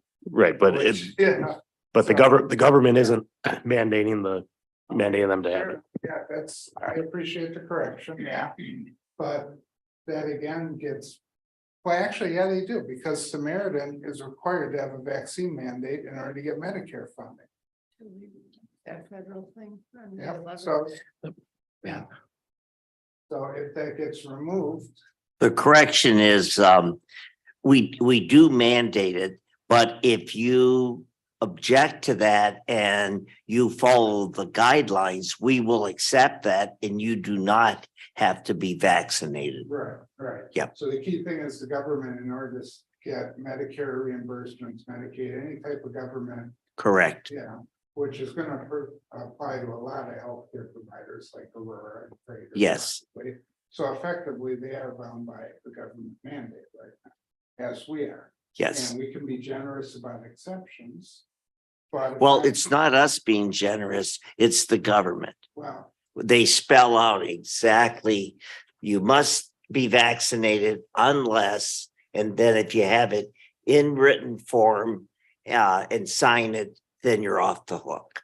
yeah, and I think the employer has some discretion in figuring out if somebody meets the religious requirements. It shouldn't. Yeah, And I think we tend to be more generous about acknowledging the ballot. We do. concerns. We do. Yeah. So anyway, that's something that could change it, because if I'm somebody who's thinking about going into healthcare, and I know every major employer is mandating vaccines in order to get federal funding, and maybe because, that affects my decision as to is that the profession I want to go into. Another potential thing, we talked about unemployment rates are starting to rise, which, could potentially bring people back in, but also the example Linda brought up with Ascension of consolidating services. In some cases, part of the problem is we have what's the word? Like we're over healthcare. A great example is out in Oconomowoc. They had one hospital and it was totally meeting the community's needs. And another chain built another hospital in Oconomowoc, and they took that market and split it in half. And obviously you needed more employees in that market as well. Maybe there needs to be some consolidation like what Ascension did. Do they need to offer birthing units at all of their hospitals, especially when some of them are in close proximity to competitor hospitals? Maybe they don't. That's something that is going to be a market influence that may free up some labor as well. So the point, long story short, point is, we may be dealing with short-term trends and not long-term patterns, or we may be dealing with long-term patterns. But this is a risk point and not a certainty. I mean, I think the data that was provided to you regarding birth rates and ages and so on. I mean, that's just data, right? That's not telling you. And so you can make assumptions as to how early someone's going to enter the workplace. You can make assumptions as to how early someone's going to retire. Death rate, I mean, certainly it's 70, I think what is it, something late 70s. But at the end of the day, it's data that you can project how many people are going to be alive at this point in time, right? So we know as of right now, if nobody dies between now and next week, how many people are going to be alive, right? That's what I think we tried to provide, is data to provide some sort of indicator as to what the workforce could look like. That is a certainty to some degree. How many of them want to work in healthcare? How many of them want to be CNAs, who want to be nurses? That I can't predict that, right? But I can tell you how many people are physically going to be in the workforce relative to, there's also data that tells you, and one person showed it in Wisconsin, the age gap and how many people are going to be 65 or older in the state of Wisconsin relative to how many of those people are going to be under 65 to be employed. Well, we all the time show that bar chart or that chart of, that gap. Well, that gap continues to widen every year, at least through 2040. So that data is there. I think that data specifically dealt with growth in population and didn't show what the population levels would be. And we know there's going to be a growth in population among those people 65 and older. It's showing current population, assuming trends of people moving out, moving in, and otherwise. That's not the chart Matt showed. No, That's showing growth. plus you have in your packets, which actually shows the population and assumptions. When you speak of short-term and long-term, you define how many years do you consider short-term? Right. And when you look at the baby boomers, that's 46 to 64. So that's a pretty significant period of time that we have a population that we don't have the 2.5 individuals younger to help them. So the way we're going to solve this in the long run is we need a paradigm shift. And that is a whole different process of serving skilled nursing the seniors. And some of it will be homeward bound. Some of it will be nursing homes, CBRFs, RCACs, and maybe some other entity, but the federal government has not publicly shared their plan. And in 6 to 8 years, we will have a tsunami of seniors that we are not prepared. We don't have the beds, nor do we have the staff. Is the federal government working on some sort of plan, or is this just? President Biden is today fighting for the daily employee healthcare employees, CNA, LPN, and RN, to go from 2.5 to 4.1, which translates additional healthcare workers per resident in a skilled nursing facility. So explain that out, because you're throwing numbers, but you're not necessarily connecting. So So trying to make this make sense, is he making a mandate that we increase our staff? That's what he is working on today. If you look at the news, That we're struggling to find staff. yes, Increase the mandate. he's asking for the I mandate. think that's basically to force that paradigm shift in how this all works, because that's why skilled nursing is going to decrease. Yeah. And the assisted living at different levels will increase. Yeah. I've been learning a lot. from Yeah. that. Yeah. Can assisted living actually do some of that? Because assisted living, usually there's hour limits on how much assistance you get each year. One much smarter than I would have to develop a new system. The system we have is very regulated, very, very rigid, and it's not followed in Europe. It's not followed in other countries. They serve seniors with fewer staff. But we're kind of going around here and we're missing the key thing. If the government's aim is to force people into assisted, but if assisted is restricted and people need more assistance than is allowed. Right. You get where I'm going, that this isn't like. 8 to 10 years ago, the residents, the acuity of the residents that we care for in skilled nursing were in hospitals. Hospitals reduce the length of stay, causing nursing homes to pick up part of the recovery. And that's what will happen again with skilled nursing. What you will find is two things. Number one, in our industry, the mistake we make is people come in for rehab. Some struggle and need more than rehab. They need more long-term care.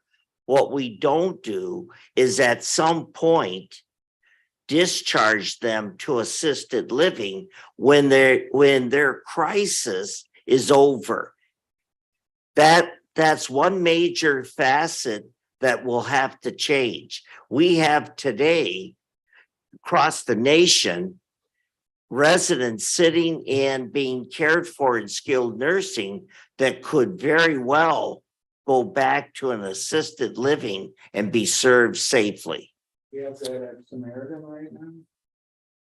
No.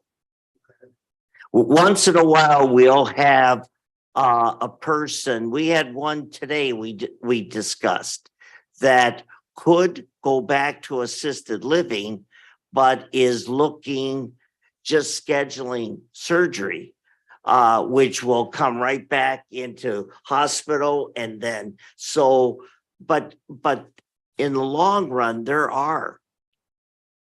Yes, Okay, so with the staffing, because I think this is, so President Biden is looking to adjust the staffing levels to 4 people per resident. 4.1 versus 2.5. Is that at any given time, or is that just the overall staffing level of the facility? The overall staffing for skilled nursing. And what authority is he gonna have to impose that? Is that basically gonna be Medicare reimbursement? That's, yes, that will come through CMS, but Congress is fighting it. Yeah, and would he have the authority to do that with, or is that beyond our scope to understand? Pardon me? Would he have the authority to do that without congressional approval? No, no. So then that's unlikely to happen, because the Republican Congress, the Republican House will be able to block it, so. That's. I got other thoughts on my mind too, but I gotta collect them all, so we'll let other people like ask questions. I've got a question. Are we still bringing in residents? Yes, We got a number of how many? yes. Today we have, hold on one second. Today we have 45 skilled, 21 RCAC, 24 CBRF.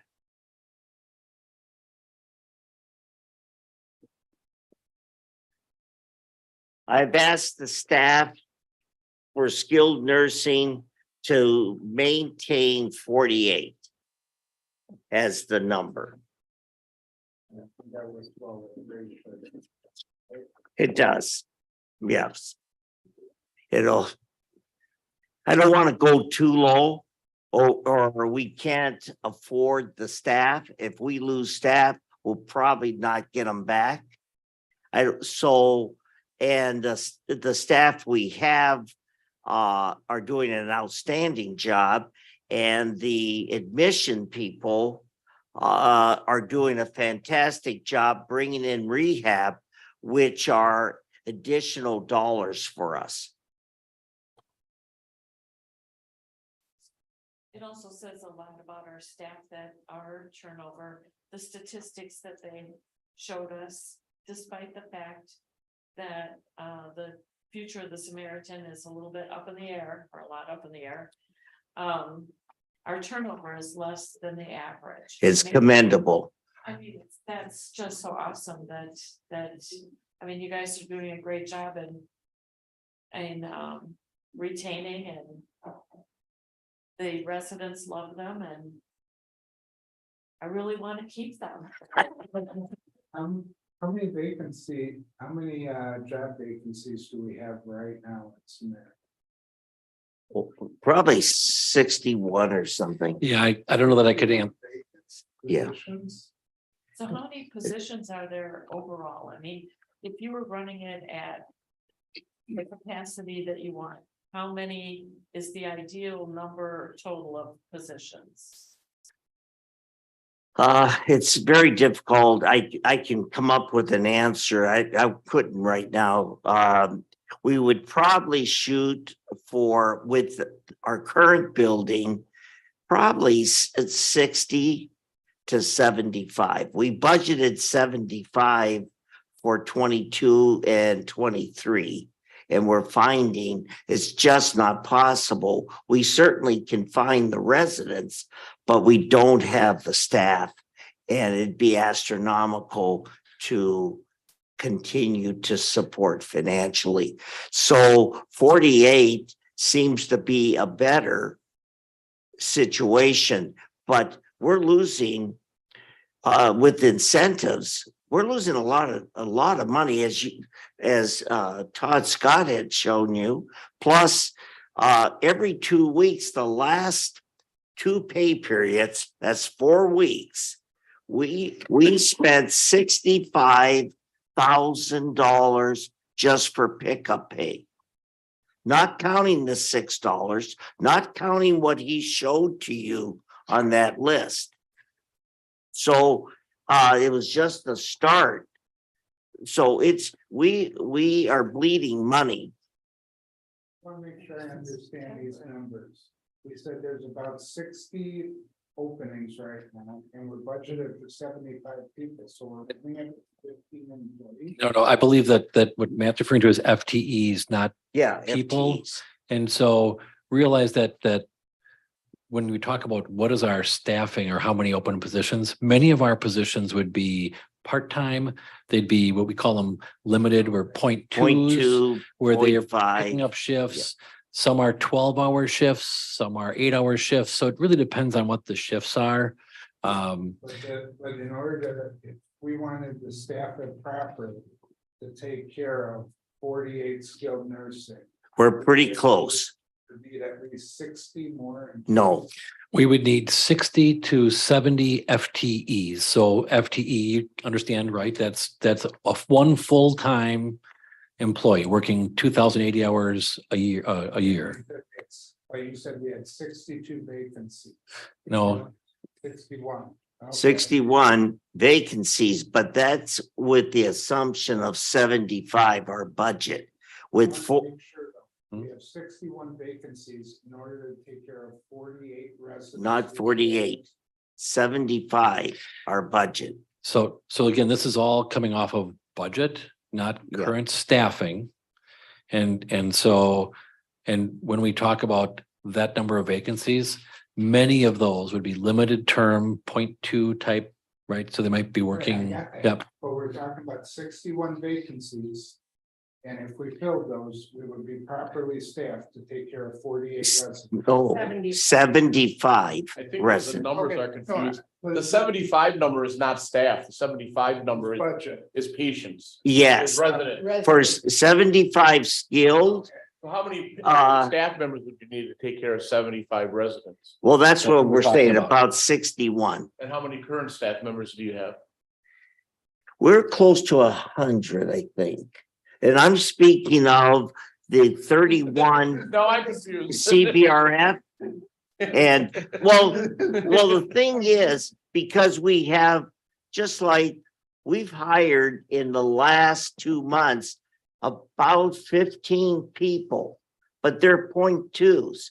And being a 0.2 FTE, they don't necessarily work. So let me answer a question quick. So when we're doing the staffing, one of the things that the Samaritan is dealing with all the time is, and we talk about the shortage of people, is flexibility in scheduling. So it's many times we can pick up people who are working full-time somewhere else and we can pick them up at this 0.2 schedule.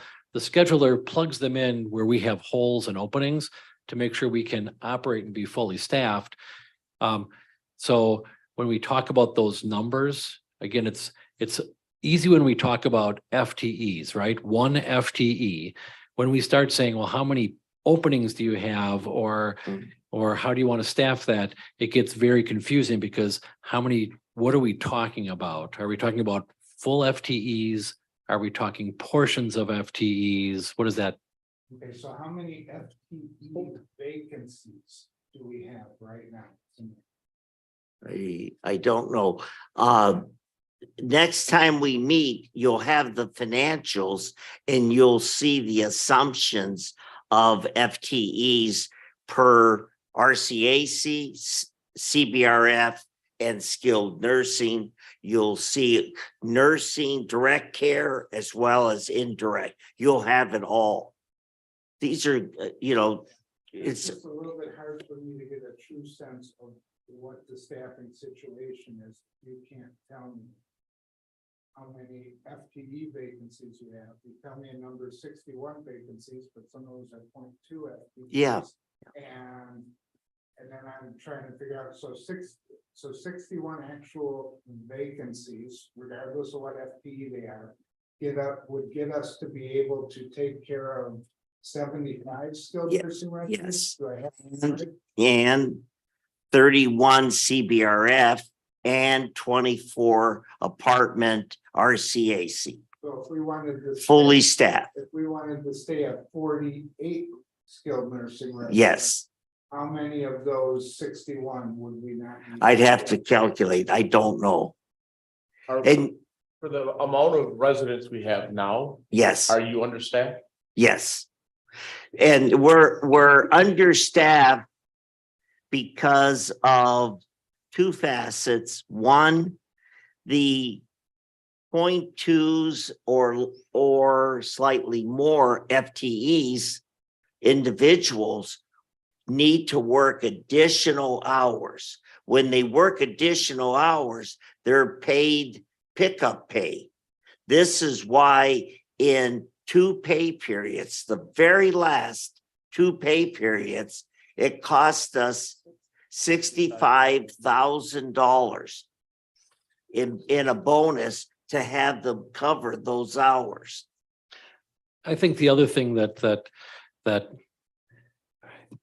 when we talk about being understaffed, our first shift, and Matt, correct me if I'm making a misstatement. Yeah. For the most part, our first shift, the daytime shift, we pretty readily are able to fill that shift. Absolutely. Second shift is always a problem. You have a very difficult time filling somebody to work in the evenings. Third shift, we can fill it, not as easily as first, but we can fill those. It's second shift where your issue is. So again, at that 24/7, I don't know, it doesn't answer your whole question, but I think recognize when we talk about where it is, it's not that you can't staff anything. Some shifts are appropriately staffed. Some are always difficult to get. To support that idea, that thought is we don't afford any pickup bonus for first shift. We don't need to. It's second shift and third shift. So when you look at the last 2 pay periods and spending $65,000, that was to cover second and third shift. So I think one thing I'd like to see then for the next meeting is, okay, to operate at 48 for skilled nursing, this is how many vacancies we would have in both as FTEs and actual headcount. And then to operate at 75, this is how Yep. many vacancies. Yep. Does that make sense? Yes. I know we just, we went through a whole big confusion, but I think we're now at the same place. Yes. We all agree with what we need, right? Does that make sense to everybody here? Okay. Yeah. In your budget, when you approved the budget of 22 and 23, it showed exactly the FTEs we budgeted for 75.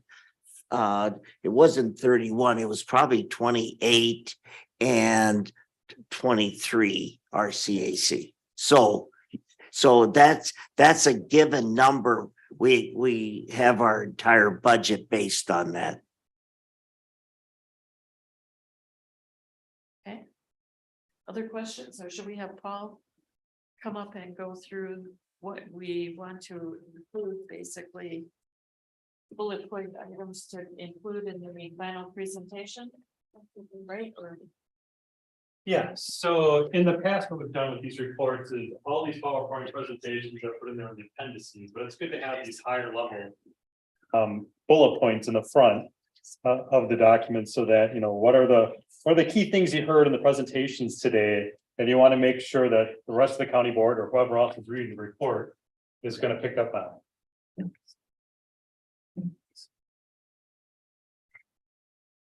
You heard a lot today, so. Yeah, we did. I think there is a risk with staff. I think we'd all agree with that. That's a risk. And what does that mean? Whether we'll be able to have adequate staffing to sustain the operation.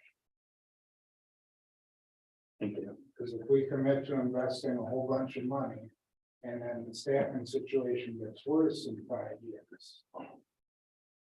Now we have an operation that we can't staff, that will be funded based on the premise that we could staff it.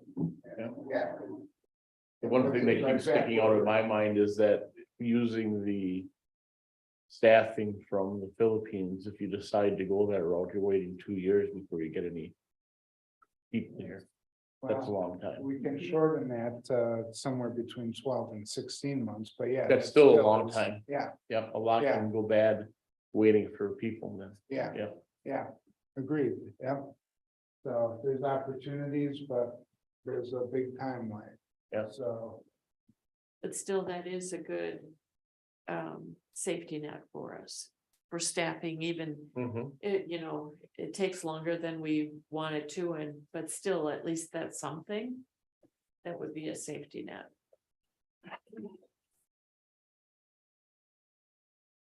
wonder, are there opportunities for us to recruit in places that may not require a visa? Like Puerto Rico's That's what US I was, territory? that was my initial thought when I heard about this is Puerto Rico. Because of the visa. Yeah, and I don't know, that would take some research, you know. Yeah, and then- Do you know anything about potential for that at all? I'm not aware of anybody who's doing that, but that doesn't mean it's not happening. Yeah. I'm going to assume there are people a lot smarter than I am that thought of this a long time ago. And have been playing those cards, but Yeah, I can't answer that question. Miami especially. I mean, again, I Yeah. can't answer. yeah.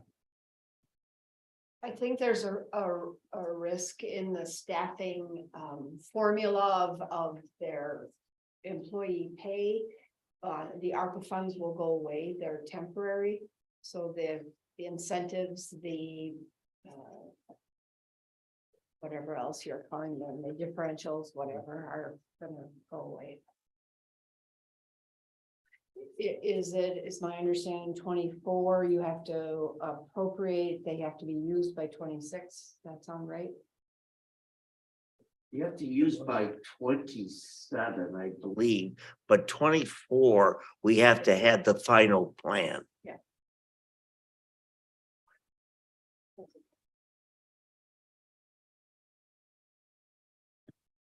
So I put down ARPA funds are temporary, impacts our incentives. One positive thing is that there are other facilities using these staffing from outside the US, and it seems to be working.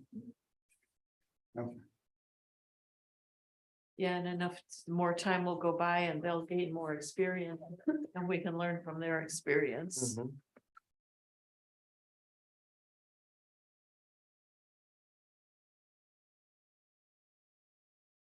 So under staffing, I think we should include that the state has a program to financially assist people going into nursing.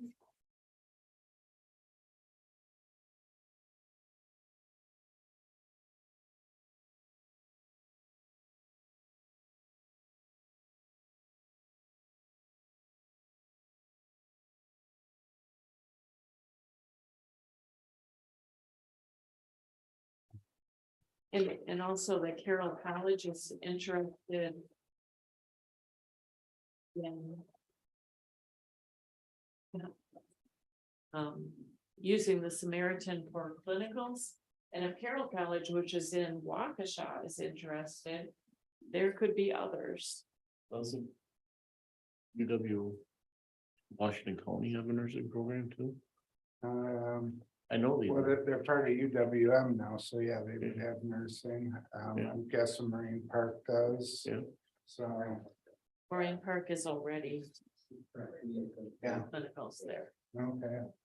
Now, when they're doing clinicals, can they actually work alone or is that all supervised? The Marine Park, I stood in line because we have nursing students there today.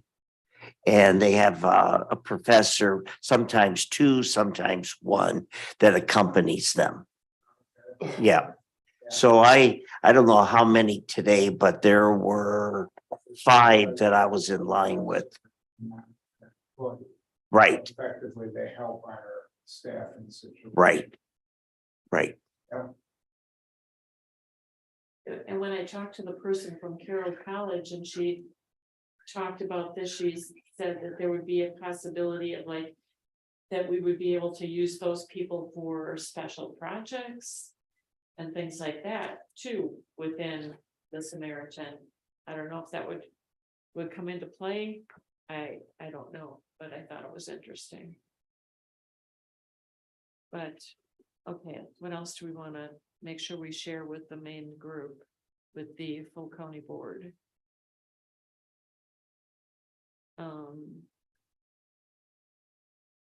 One of these skilled nursing facilities in Washington County told me that their staffing is improving.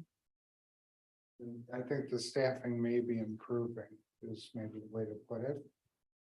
Yeah, Those private companies coming in, like you mentioned, right. that means, you know, they have a plan for how they're gonna staff their. Yeah, I mean, those are for-profit companies, so they do their research. They don't want to build and have them not come. So they want to be able to staff. So I think that's a good sign right there. Although they'll So- dilute our, So what you're saying, if we Cool. build, they will come? no, well, if we build, I think the residents will come, but if we don't have staff, that won't happen. But I think the key thing is if these other employers are building, they have a Yeah. plan. for Yeah, staff. And I'm sure they've Yeah. looked into it. Yeah, How many, if they are building and staffing, and there's a staffing shortage, is there gonna be enough staffing to go around for all the new facilities? That's why staffing's a risk, yeah. Yeah. But that's an indicator that it may not be as much of a risk going forward as we think. So, change is an everyday part of life. yeah, yeah. So at the beginning of this evening, I heard a couple trends, that the nursing shortage has been going on for a long time, or for a while, right? Since 2017, I think is the earliest date. I've heard in So- nursing homes, it's been going on like forever.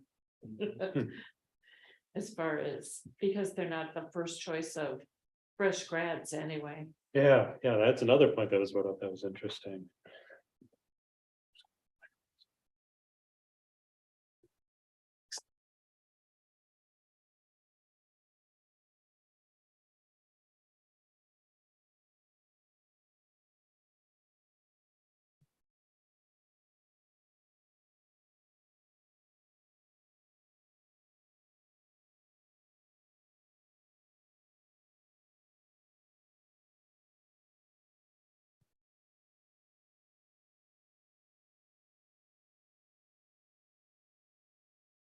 I also heard a lot about demographics in the beginning, that population, the older population is getting older, and there's not enough employees, so there's not enough people coming into the workforce.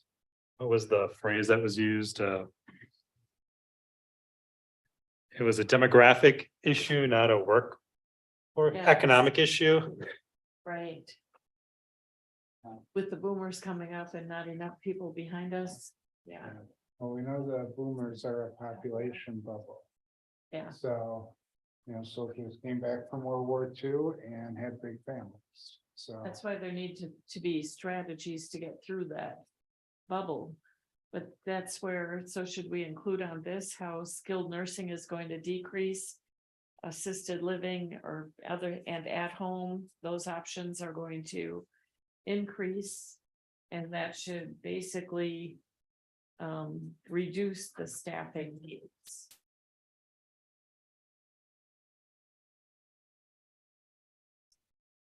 That may be a way that the market adjusts for the staffing situation. Right. Yeah. This is the USA. We are very adaptive. We always meet a crisis and succeed. And if the boomers are a crisis, we will succeed. Also, the demographic, I heard it wasn't just the age, but also the migration and immigration patterns. So the migration pattern meaning that people aren't relocating to Wisconsin or the Midwest necessarily. They're going south and west. And then immigration, that if immigrants are coming, they're tending not to come to the Midwest, they're tending to go to other locations, California, Florida. I think think New York was in there. Wisconsin's always had that where a fair amount of our talent moves out. once they graduate high school. Yeah, but we're finding it sounds like though that we can't even get them here first.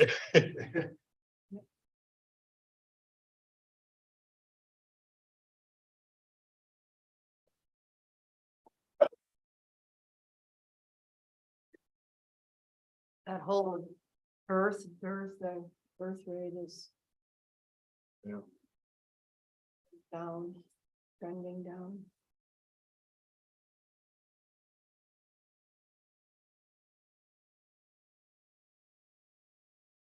Yeah, there was a lot of good information.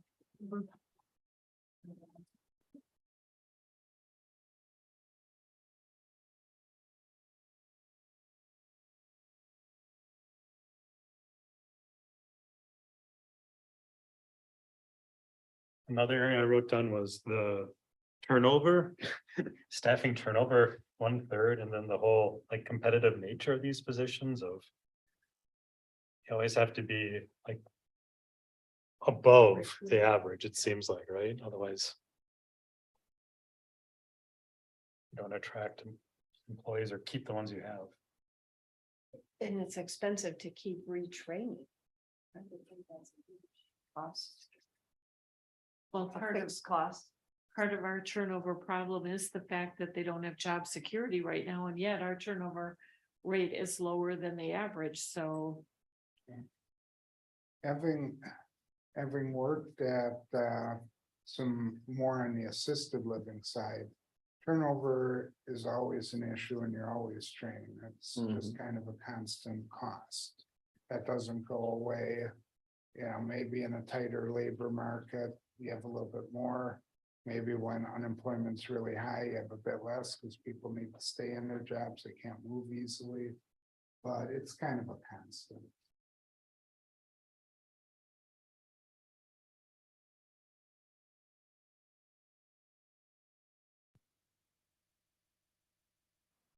Any other topics we wanted to capture?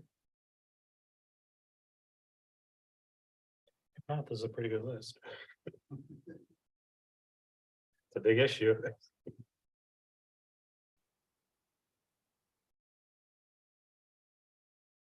Is.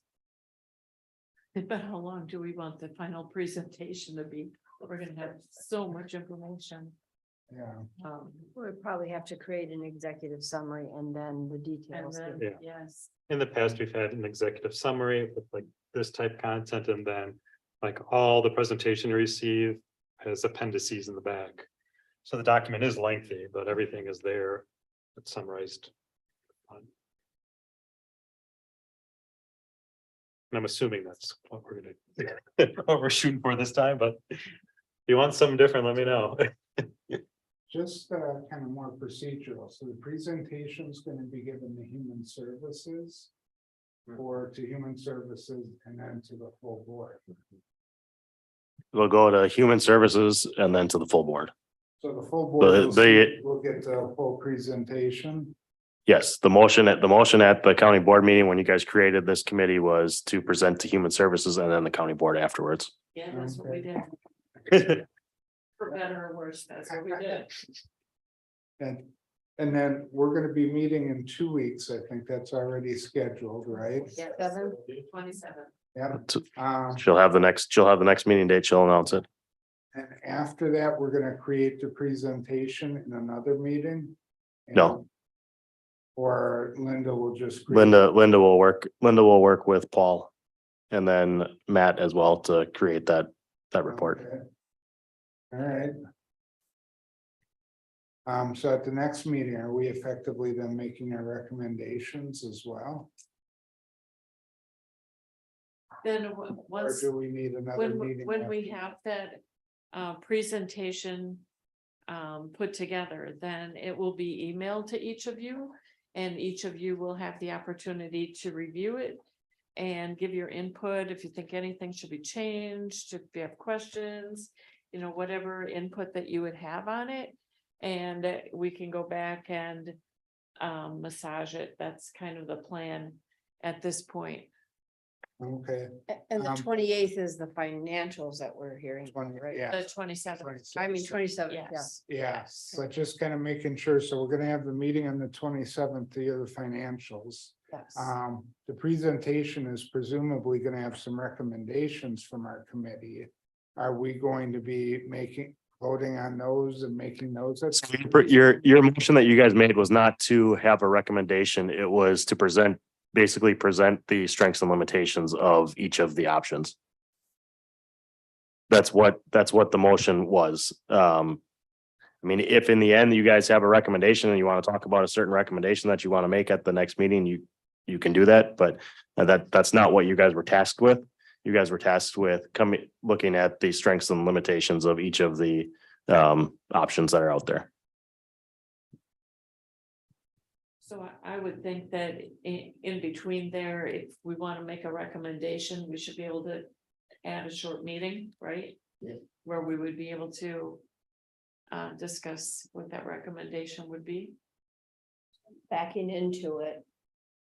Health and Human Services meets on the, I think the fourth When, Wednesday.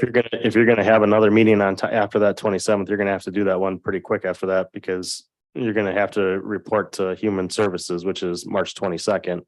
So you gotta give plenty of time for you guys to write the report as well. March 10th is what we have scheduled right now to work on putting together that final report.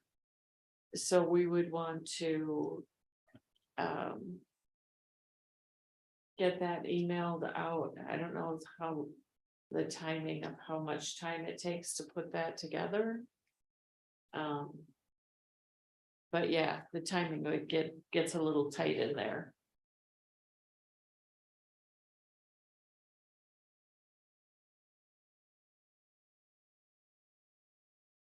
If we don't need to actually see the final report in order to know what our recommendation would be, that would make it easier, because we can just schedule that meeting. We can still put the report all together. Except for the recommendation, and then. You guys can all review that. We could have the meeting on a recommendation and then put that in at the end, right? That Yeah. should work. Yeah, I just pulled up the motion that was made back in October.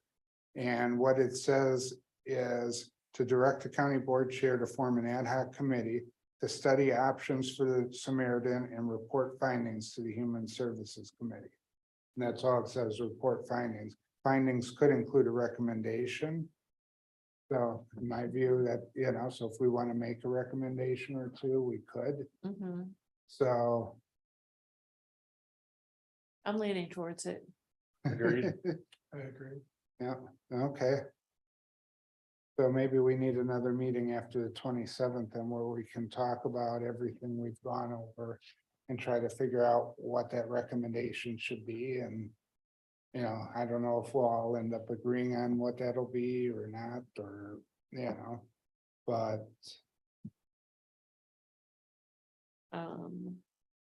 So are you okay with that? We probably would have the presentation review to have the meeting for the recommendation before we're finalized with the review of, yeah, okay. Yeah, So what date are you thinking? When is this going to the county board in March? so it's gonna go to the Human Services Committee in March. March and the board. 22nd. The If we can meet 22nd. that deadline, and then to the full board in April. Yeah, it's the 12th. and if we can't, then everything would be a month later. We could probably figure out that other date. Yeah, We could talk to Linda about dates and I can reach out to you guys to find a date. We don't have to sit here and, figure that out. yeah. That would be helpful. Actually, if we stick with a Monday, March 13th might make sense. Or if that's too close, we could just do a March 6th, so 1 week after the financial. That would be fine. That would be That fine sounds too. better. We have time to prepare. The Yeah, 6th, Yes. yeah. So let's go for the 6th. kind of tentatively, we can figure out how that works for everybody.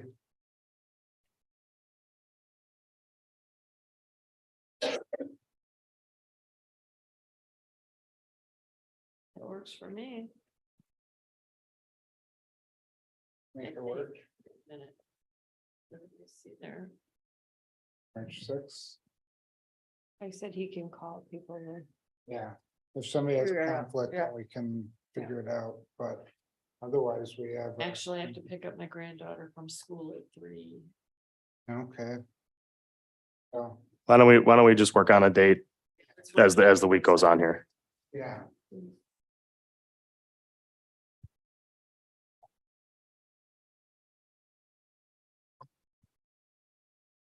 Anything else anybody has? We're good with what we have over there, nothing to add? I guess. Meeting adjourned. Thank you.